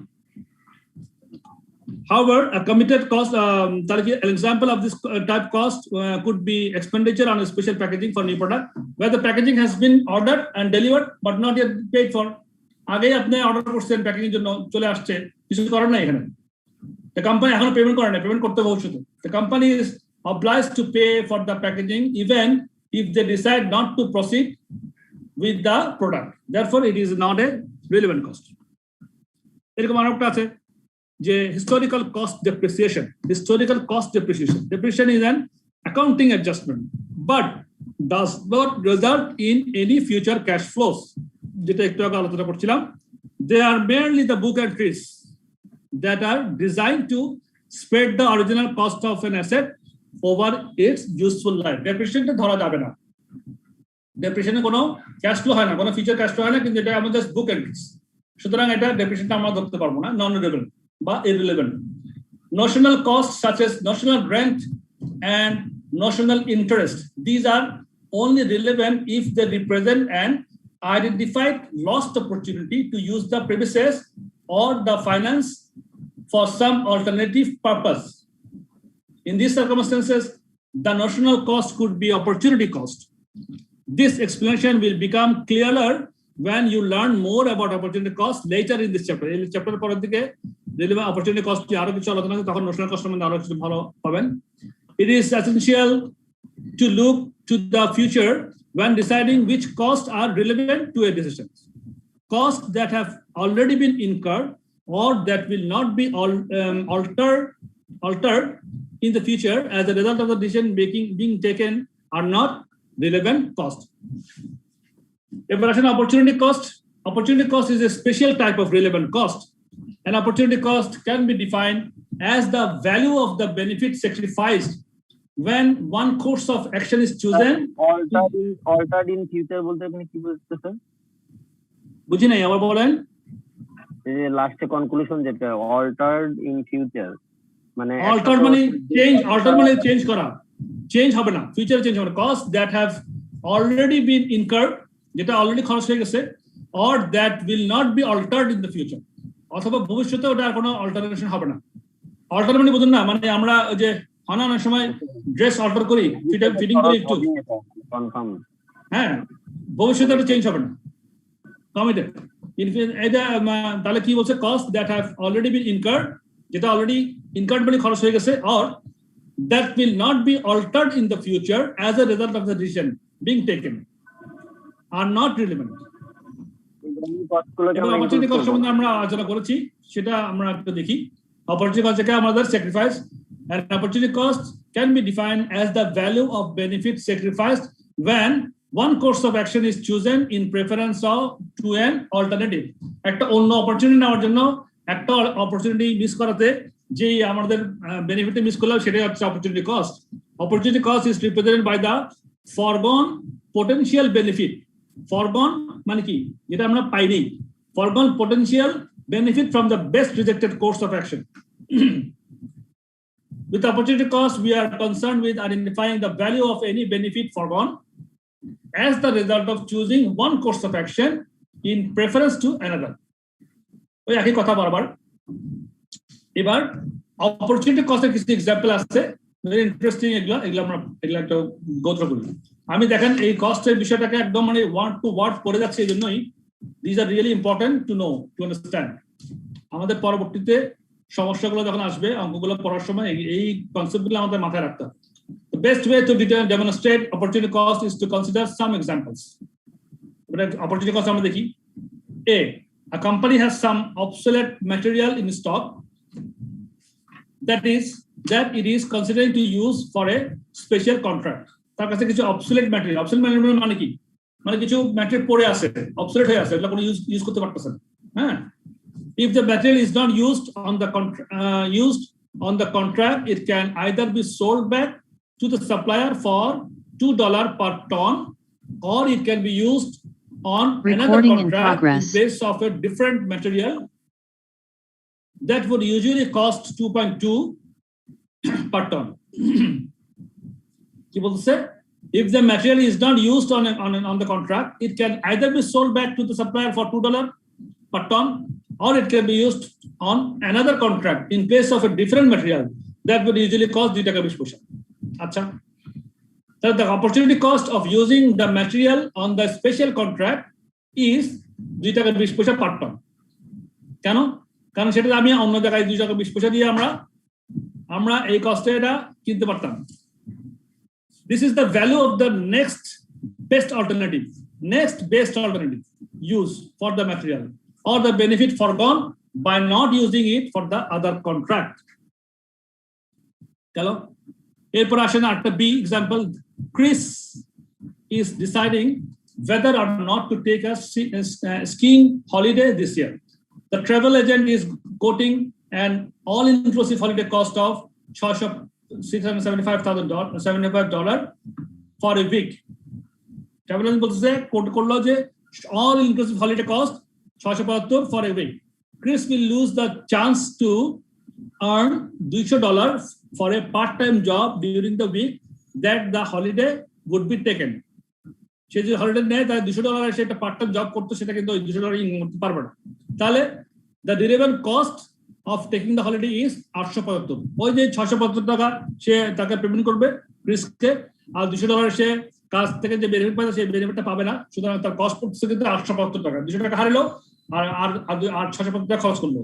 This is made up out of pocket cost of 675 plus the 200 opportunity cost. That is the part-time wages foregone. তো গেল, এবার আসলে notional cost and opportunity cost. Notional cost and opportunity cost are often similar. অনেক সময় প্রায় সময় একই রকম মনে হয়। This is particularly noticeable in the case of notional rent. Notional rent could be the rental that the company is foregoing by occupying the premises itself. It could be an opportunity cost. However, it is only a true opportunity cost if the company can actually identify a foregone opportunity to rent the premises. If nobody is willing to pay the rent, then it is not an opportunity cost. কেউ যদি আমার rent pay করতে কেউ না থাকে, তাহলে তো আমার জন্য কোনো অপরচুনিটি কস্ট নাই। যদি কেউ পে করতে পারে, কেউ পে করতে চায়, তাহলে আমার জন্য ওই পেমেন্টের অ্যামাউন্টটা আমার জন্য অপরচুনিটি কস্ট হয়ে যাবে। It is an examination question. If an examination question or on relevant cost includes information about notional cost, read the question carefully and state your assumptions concerning the relevance of the notional cost. তাহলে বলতে রিলেভেন্সটা আপনি যখন কোশ্চেনটা পড়বেন carefully পড়বেন এবং আপনারা দেখবেন রিলেটিভ কিনা, আপনারা এটা আসলে আপনাদের অপরচুনিটি কস্ট বা নোশনাল কস্ট হচ্ছে কি হচ্ছে না সেটা আপনি ডিসিশন নেবেন। দেন আসেন আরেকটা cost, avoidable and differential and incremental costs. There are two other types of relevant costs that you will need to know about: avoidable cost and differential of the incremental cost. Avoidable cost কি জিনিস? SEMA defines that the specific cost of an activity or sector of a business, specific cost of an activity or sector of a business which would be avoided if that activity or sector did not exist. Avoidable. For example, if a company is considering shutting down a department, then the avoidable costs are those that would be saved as a result of the shutdown. Such costs might include the labor cost of those employed in the department and the rental cost of the space occupied by the department. The latter money হচ্ছে space occupied by the department rental cost. The latter is an example of attributable or specific fixed cost. Costs such as apportioned head office cost that would not be saved as a result of the shutdown are unavoidable costs. They are not relevant to the decision. Attaching a differential incremental cost, schema defines that a differential or incremental cost as the difference in total cost between alternatives. This is calculated to assess decision making. For example, if the relevant cost of contract is X is 5,700, the relevant cost of contract X is 5,700, and the relevant cost of contract Y is 6,200, we would say that the differential or incremental cost is $500. That is the extra cost of contract Y is 500. X এ আমার 5,700, Y এ 6,200 টাকা খরচ হয়, cost হয়, contract cost. তাহলে আমার Y তে আমার extra খরচ হয় আরো 500। এটা হচ্ছে ডিফারেন্সিয়াল বা incremental cost. Using incremental cost কখন ইউজ করব?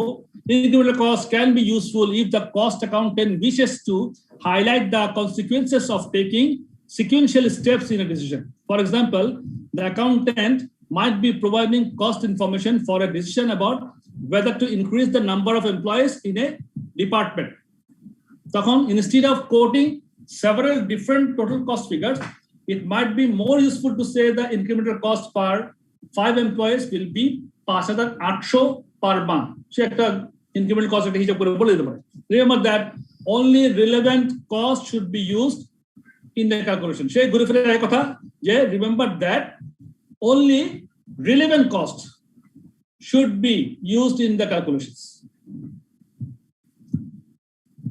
Incremental revenue একই রকম incremental cost এর মতো, just as incremental cost are the differences in cost between alternatives. Different incremental cost যেরকম difference of cost, just as incremental cost are the differences in cost between alternatives. So incremental revenues are also the difference in revenues between the alternatives. Matching the incremental cost against the incremental revenue will produce a figure for incremental gain or loss between the alternatives. তাহলে আপনি যখন incremental revenue তো হিসাব করতে পারবেন আর incremental গেইনটা যখন হিসাব করতে পারবেন তখন আপনাকে সিদ্ধান্ত আসতে হবে কত গেইন কত লস হচ্ছে, প্লাস মাইনাস করলেই পারবেন। এবার ক্যাশ ফ্লোস টু ইনক্লুড, কি ক্যাশ ফ্লো বলবো? The cash flows that should be included are those which are specifically incurred as a result of the acceptance or non-acceptance of the project. কি বলতেছে? the cash flows আবার পড়ি, that should be included are those which are specifically incurred as a result of the acceptance or non-acceptance of the project. In some cases, this may be opportunity cost. When deciding with what figure should be included in discounted cash flow calculations, it sometimes helps to tabulate for a particular element of cost. So cash flow, if project accepted minus cash flow, if project rejected, সমান relevant cash flow. এই হলো মোটামুটি আমাদের relevant cost নিয়ে এবং non-relevant cost নিয়ে আলোচনা। এগুলা আমরা জাস্ট আলোচনা করলাম, মাথায় এগুলা রাখতে হবে। কি বোরিং লাগতেছে নাকি? আমি তো বক বক বক বক করতেছি, আপনাদের সঙ্গে কোনো ইন্টারাকশন করতে পারতেছি না। কি অবস্থা? ওই যে ফিক্সড কস্টটা নিয়ে একটু বলবেন। ফিক্সড কস্টটা নিয়ে আবার বলবো? আমি স্যার একটা জিনিস জিজ্ঞেস করতে চাইছিলাম। বলেন না। আচ্ছা, আমরা এক্সাম্পল 2 তে যখন এক্সাম্পল 2টা দেওয়া ছিল 40,000 টাকা সাঙ্ক কস্ট, এরপর প্রতি বছর আমার 20,000 টাকা করে ফিক্সড কস্ট হবে। 18,000 টাকা ছিল, 18,000 টাকা না? 20,000 টাকা এক্সাম্পল 2 তে না? জি স্যার, এক্সাম্পল 2 তে। আচ্ছা, ফিক্সড কস্ট আপনি বলেন কি আছে ফিক্সড কস্ট? সো এরপর যে প্রতি বছর আমার 20,000 টাকা করে ফিক্সড কস্ট ইনকার্ড করবে। সো বলছে প্রথম বছরের জন্য আমার কস্টটা রিলেভেন্ট কোনটা? তো আমাদের আনসারটা ছিল 20,000। এটা তো প্রথম বছরের জন্য। আর পরের বছরে যদি কোশ্চেনটা এরকম হতো যে সেকেন্ড ইয়ারে রিলেভেন্ট কস্ট কোনটা, তখন আমরা কি করবো স্যার?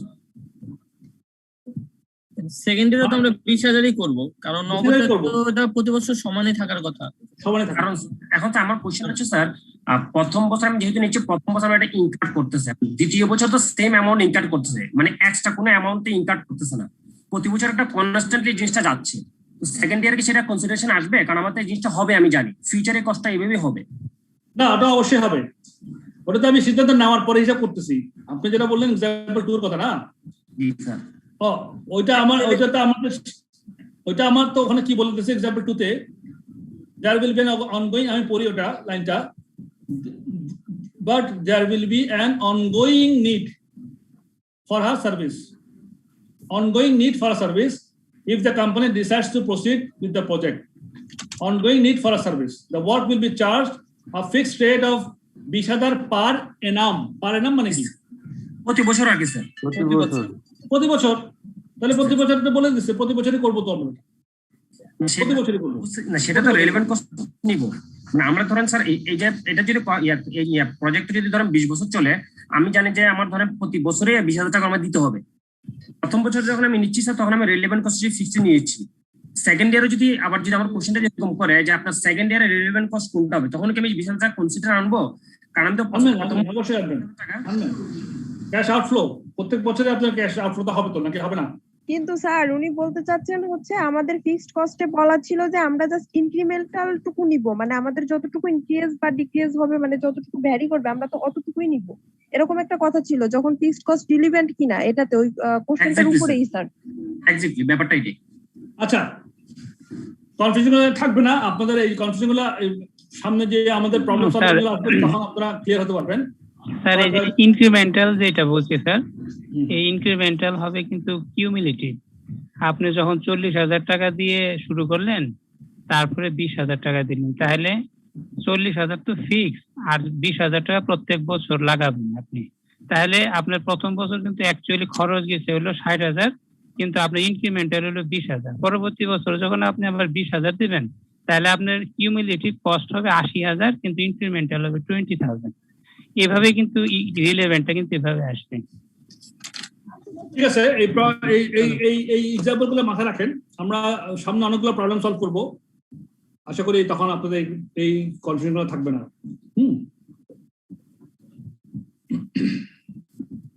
তাহলে আমরা একটু আগাই, একটা এক্সাম্পল করি। এক্সাম্পল 3 কি বলতেছে এখানে? এখানে তো অনেকগুলো এক্সাম্পল দেওয়া আছে, এক্সাম্পল গুলো পড়লে আসলে আমাদের এই রিলেভেন্ট কস্ট গুলো সম্বন্ধে একটা ভালো আইডিয়া আসবে। এক্সাম্পল 3 বলছে mining operation uses skilled labor costing $4 per hour. এটা মাইনিং অপারেশনে $4 করে পার আওয়ার লেবার কস্টিং হয়, which generates a contribution after deducting these labor costs of $3 per hour. কি বলছে? $4 করে costing, which generates a contribution after deducting this labor cost of $3 per hour. A new project is now being considered that requires 5,000 hours of skilled labor. This is a shortage of the required labor. There is a shortage of required labor. তার মানে আমার labour shortage আছে। হ্যাঁ, any used on the new project must be transferred from normal working. Any used on the new project, আমি নতুন project নিই, must be transferred from normal working. আমাদের এখানে যে আমরা নরমাল ওয়ার্কিং থেকে আমাকে লেবার নিয়ে এনে কাজ করা যাবে। Calculate the relevant cost of using the skilled labor on the project. Calculate the contribution cash flow that is lost if the labor is transferred from normal working. কি বলেন দেখি আপনারা, এটা হিসাব করে বলেন। 5,000 সাথে টোটাল টাকাটা গুণ দিব, মানে 3 টাকা 4 টাকা মানে 60 টাকা। হ্যাঁ, আমার কন্ট্রিবিউশন আমার তো 3 টাকা করে পাই আমি, কিন্তু আমি যদি আমার তো লেবার শর্টেজ আছে, তাহলে any used on the new project, তাহলে আমাকে তাহলে কি হবে? Must be transfer from the normal working. আচ্ছা, নর্মাল ওয়ার্কিং হচ্ছে কি, আমার এখানে আমি যে 4 টাকা করে ব্যবহার করি লেবারটা, এখান থেকে আমার 3 টাকা কন্ট্রিবিউশন আসে, এবং নিউ প্রজেক্টে আমার 5,000 ঘন্টা লাগবে। এই 5,000 ঘন্টা নিউ প্রজেক্টে যদি আমি দিতে হয়, আমার কিন্তু ওই প্রজেক্ট থেকে টেনে আনতে হবে 5,000 ঘন্টা, কারণ আমার লেবার শর্টেজ আছে। তার মানে এই প্রজেক্টের 5,000 ঘন্টা থেকে আমাকে নিয়ে আসতে হবে এখানে। আর আমার ওই প্রজেক্ট আগের প্রজেক্টে deducting this labour cost per আওয়ারে 3 টাকা করে আমার ইনকাম হয়। আবার পরে এই প্রশ্নটা, mining operation uses skill labour costing $4 per hour, which generates a contribution after deducting this labor cost of $3 per hour $3 করে পাই মাইনিং অপারেশন কন্ট্রিবিউশন হয় এখন অন্য একটা প্রজেক্ট নিলাম যেখানে 5000 ঘন্টা লাগবে a new project is being considered that requires 3000 hours of skilled labor there is a shortage of the required labor any used on the new project must be transferred from the normal working তাহলে calculate the relevant cost of using the skilled labor of the project তাহলে relevant cost কত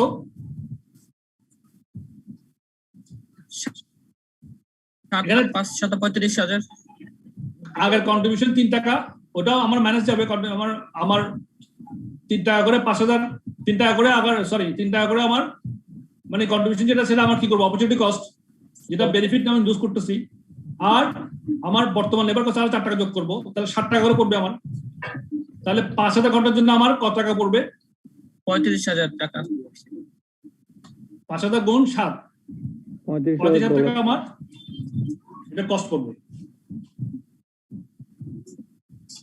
সবাই বুঝছেন বিষয়টা জি sir বুঝেন না কেউ আছেন কেন 60 টাকা ধরলাম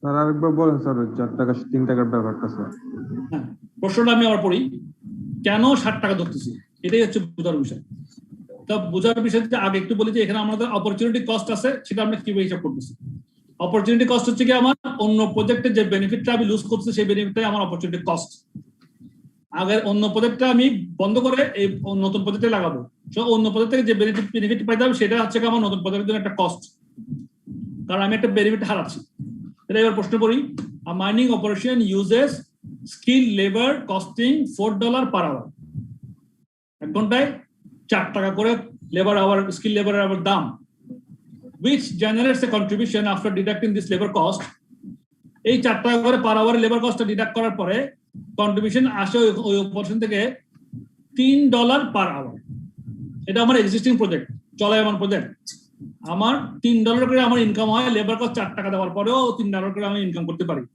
বর্তমান প্রজেক্ট থেকে এখন আমি একটা নতুন প্রজেক্ট নিচ্ছি a new project is now being considered that requires 5,000 hours of skilled labor যেখানে আরো 5000 ঘন্টা লাগবে there is a shortage of required labor short আছে any used on the new project must be transferred from normal working তার মানে কি নতুন project নিলে এই যে 5000 ঘন্টা খরচ হবে এটা আমার ওই আগে যে আমার চলমান প্রজেক্ট আছে 3 টাকা করে পাইতাম কন্ট্রিবিউশন ওই প্রজেক্টটা থেকে আমার 5000 ঘন্টা নিয়ে এনে এই প্রজেক্টের মধ্যে দিতে হবে তাহলে any used of new project must be transferred from normal working মানে আগেরটা calculate the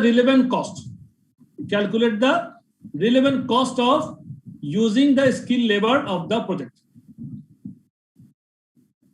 বুঝছেন relevant cost আমার আগেরটা থেকে আমি 3 টাকা করে হারাবো যদি 5000 ঘন্টা আনি আগেরটা 3 টাকা বেনিফিট হারাবো ওই 3 টাকা যোগ তাকে আমার লেবারকে আবার 4 টাকা করে ঘন্টা দিতে হবে হ্যাঁ তাহলে 60 টাকা স্যার এখানে কি ইনকাম কস্ট দুইটাই আসতে হবে দুটোই নিয়ে আসবে ইনকাম মানে আমি যে ইনকামটা ফরগন করতেছি যে ইনকামটা আমি হারাচ্ছি জি যে অপরচুনিটি আমি লস করতেছি সেটা আমার অপরচুনিটি কস্ট যেহেতু অপরচুনিটি লস হচ্ছে it is a cost for me জি ঠিক আছে জি স্যার এই অপরচুনিটি কস্ট হিসাব করে মাথায় রাখতে হবে সিদ্ধান্ত গ্রহণ করার সময় আমি অপরচুনিটি কস্ট আমার আছে কিনা সেটা কিন্তু আমাদের খুঁজতে হবে প্রশ্নের মধ্যে আপনি এটা পাবেন তো যখন প্রশ্ন পড়বেন তখন অপরচুনিটি কস্ট আছে কিনা রিলেভেন্ট কস্ট কি ইররিলেভেন্ট কস্ট কি ক্যাশ ফ্লো কি ধরবেন কি ধরবেন না এগুলো কিন্তু মাথায় রাখতে হবে এই এক্সাম্পল গুলোর মাধ্যমে এগুলো মাথায় আসবে সো এই রিলেভেন্ট কস্ট নিয়ে করার কোনো কোশ্চেন আছে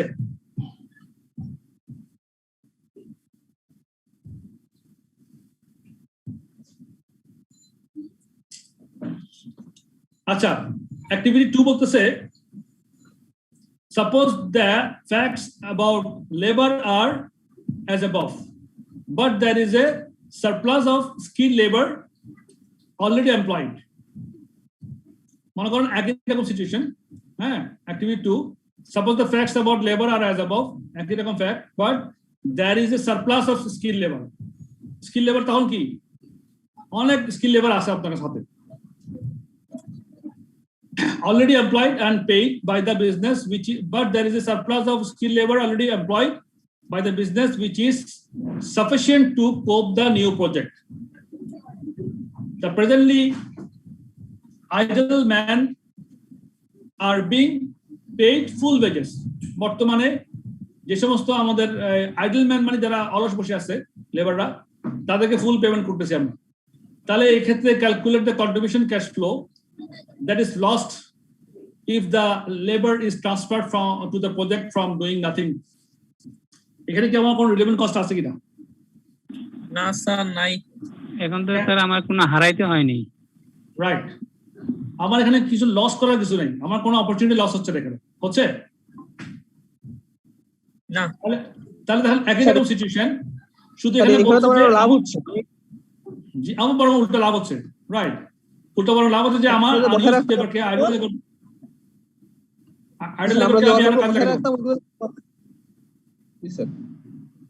কাজে লাগতেছে। সো দেখেন একই রকম সিচুয়েশন, দেখেন ওর কাছে এখানে শুধু একটা লাইনের ডিফারেন্সে কিন্তু আমার রিলেভেন্ট কস্ট আমার বের করতেছে। প্রথম এক্সাম্পলে বলতেছে যে আমার শর্টেজ অফ লেবার এবং আমাকে any use of new on the new project must be transferred from the normal working. তাহলে নর্মাল ওয়ার্কিং এ আমার যে লেবার আছে ওখান থেকে আমার লস করে ওখান থেকে আমার লেবার এনে আমার নতুন প্রজেক্ট দিতে হচ্ছে। তাহলে ওখান থেকে লেবার আনা মানে ওই প্রজেক্ট আমার বন্ধ হয়ে যাবে, ওখান থেকে যে কন্ট্রিবিউশন পাইতাম সেটা তো আমি পাচ্ছি না, সেই ক্ষেত্রে আমার অপরচুনিটি লস হচ্ছে। আর এই অ্যাক্টিভিটি 2 এর ক্ষেত্রে আমার কোনো অপরচুনিটি লস হচ্ছে না, কারণ আমার লেবার গুলো এক্সট্রা বসে আছে, বরং আমি আরো ইউজ করে আমার ওখানে আরো ইনকামটা বাড়াইলাম। সো এই ক্ষেত্রে আমার কোনো অপরচুনিটি লস কি আছে কি নাই? নাই স্যার। সো এখানে রিলেভেন্ট কস্টটা কি হলো? 0। তারপর আসেন more on opportunity cost.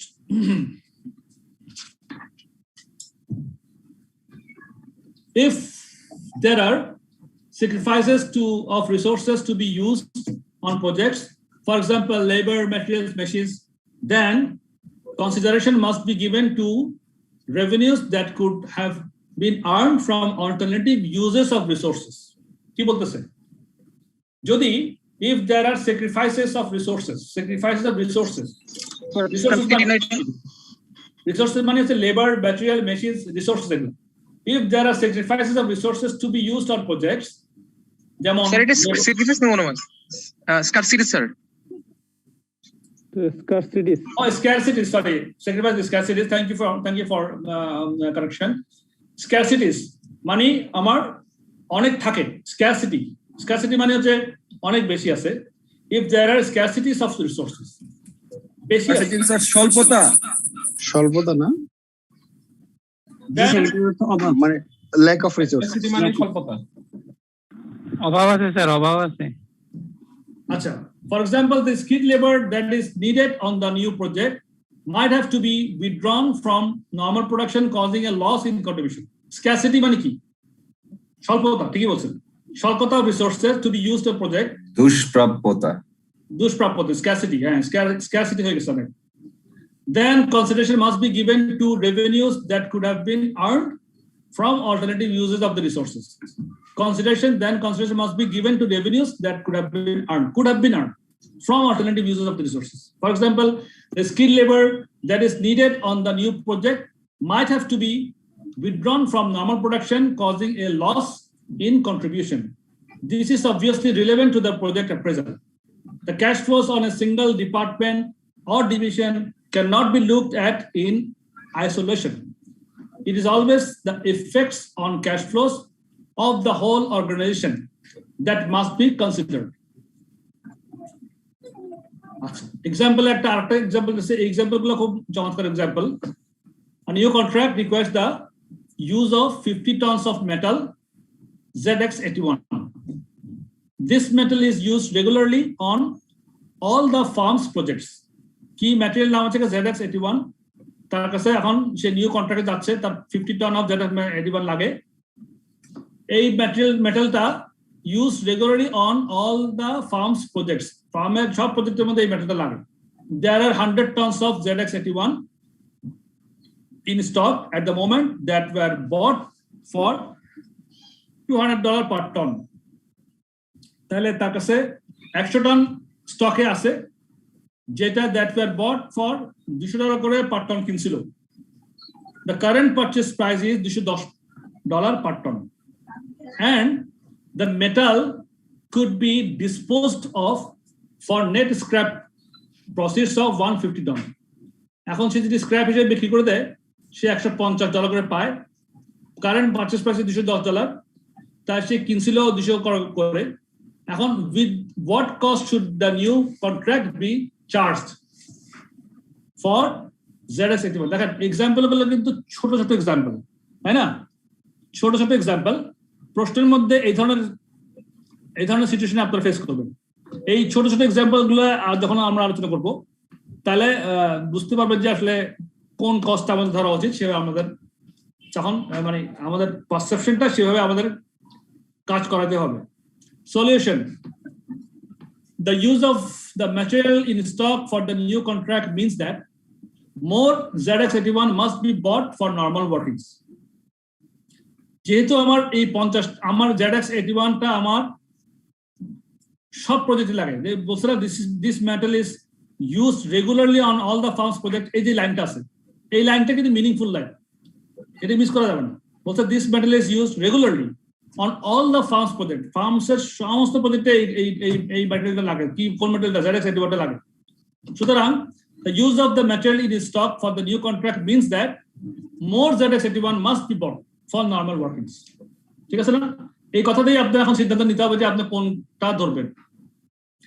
The cost of the organization is therefore the money spent on purchase, no matter whether existing stock or new stock is used on the contract।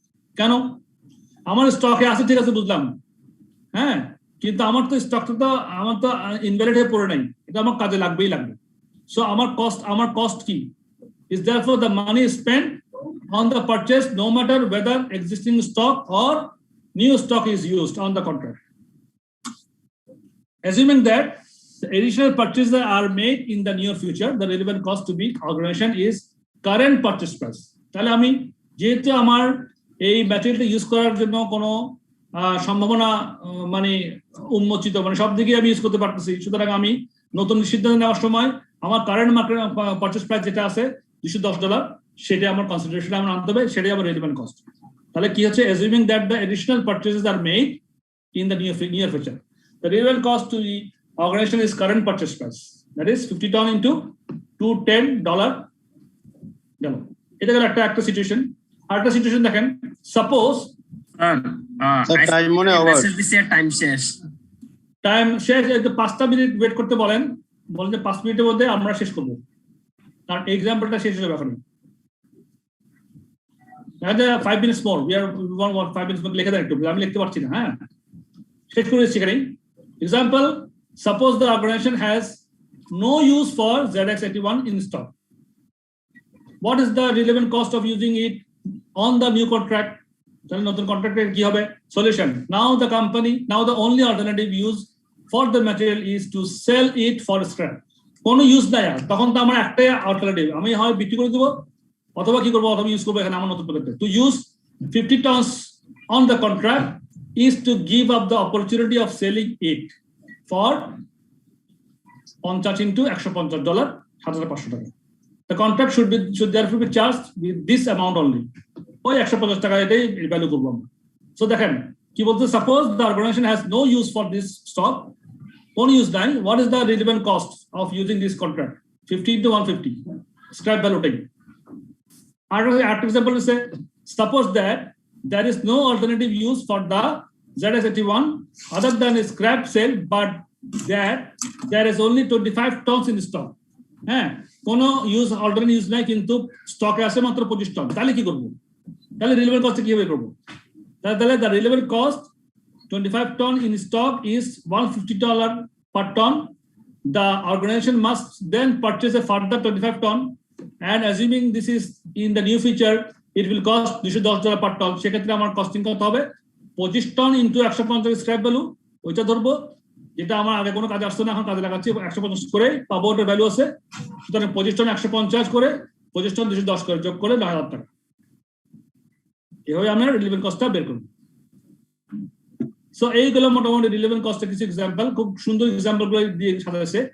এগুলো আপনারা homework বাসায় এগুলা আজকে যা পড়ছি থিওরিটিক্যাল হইলেও কিন্তু very important. Next আমাদের অঙ্কগুলোর মধ্যে এগুলা খুবই কাজে আসবে আপনাদের, এটা রিভিউ করবেন আমাদের ইনশাআল্লাহ। এইটাই হলো মোটামুটি, তারপর আমরা এক্সাম্পলে যাবো। সো বোরিং লাগছে আপনাদের? Recording stopped.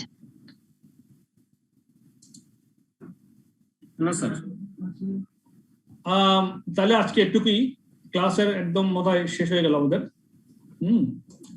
তো আজকে একটু থাক, আপনারা রিভিউ করবেন যা পড়ছি, রিভিউ করবেন। থ্যাংক ইউ সো মাচ, সবাই ভালো থাকেন, আমার জন্য দোয়া করবেন, আমি আপনার জন্য দোয়া করব। আসসালামু আলাইকুম। ধন্যবাদ স্যার। Thank you sir. আসসালামু আলাইকুম স্যার। ওয়ালাইকুম আসসালাম। Chat box से क्या chat कर सकते हैं? I could not attend the previous classes. Please help me to provide the class materials. Class material एक share कर दिए अशरफ अली के। Sir, time is over. 5 minutes. Okay, fine. Ashraf Ali एक मैसेज दिसे जो कैसे नहीं। अशरफ अली, अशरफ चिटागोंग 87 @gmail. आप लोग शेयर करें ना, और फेसबुक के या व्हाट्सएप ग्रुपे ना कि नहीं ना अशरफ अली के। अशरफ अली के आज की ना हम क्लास एक ने।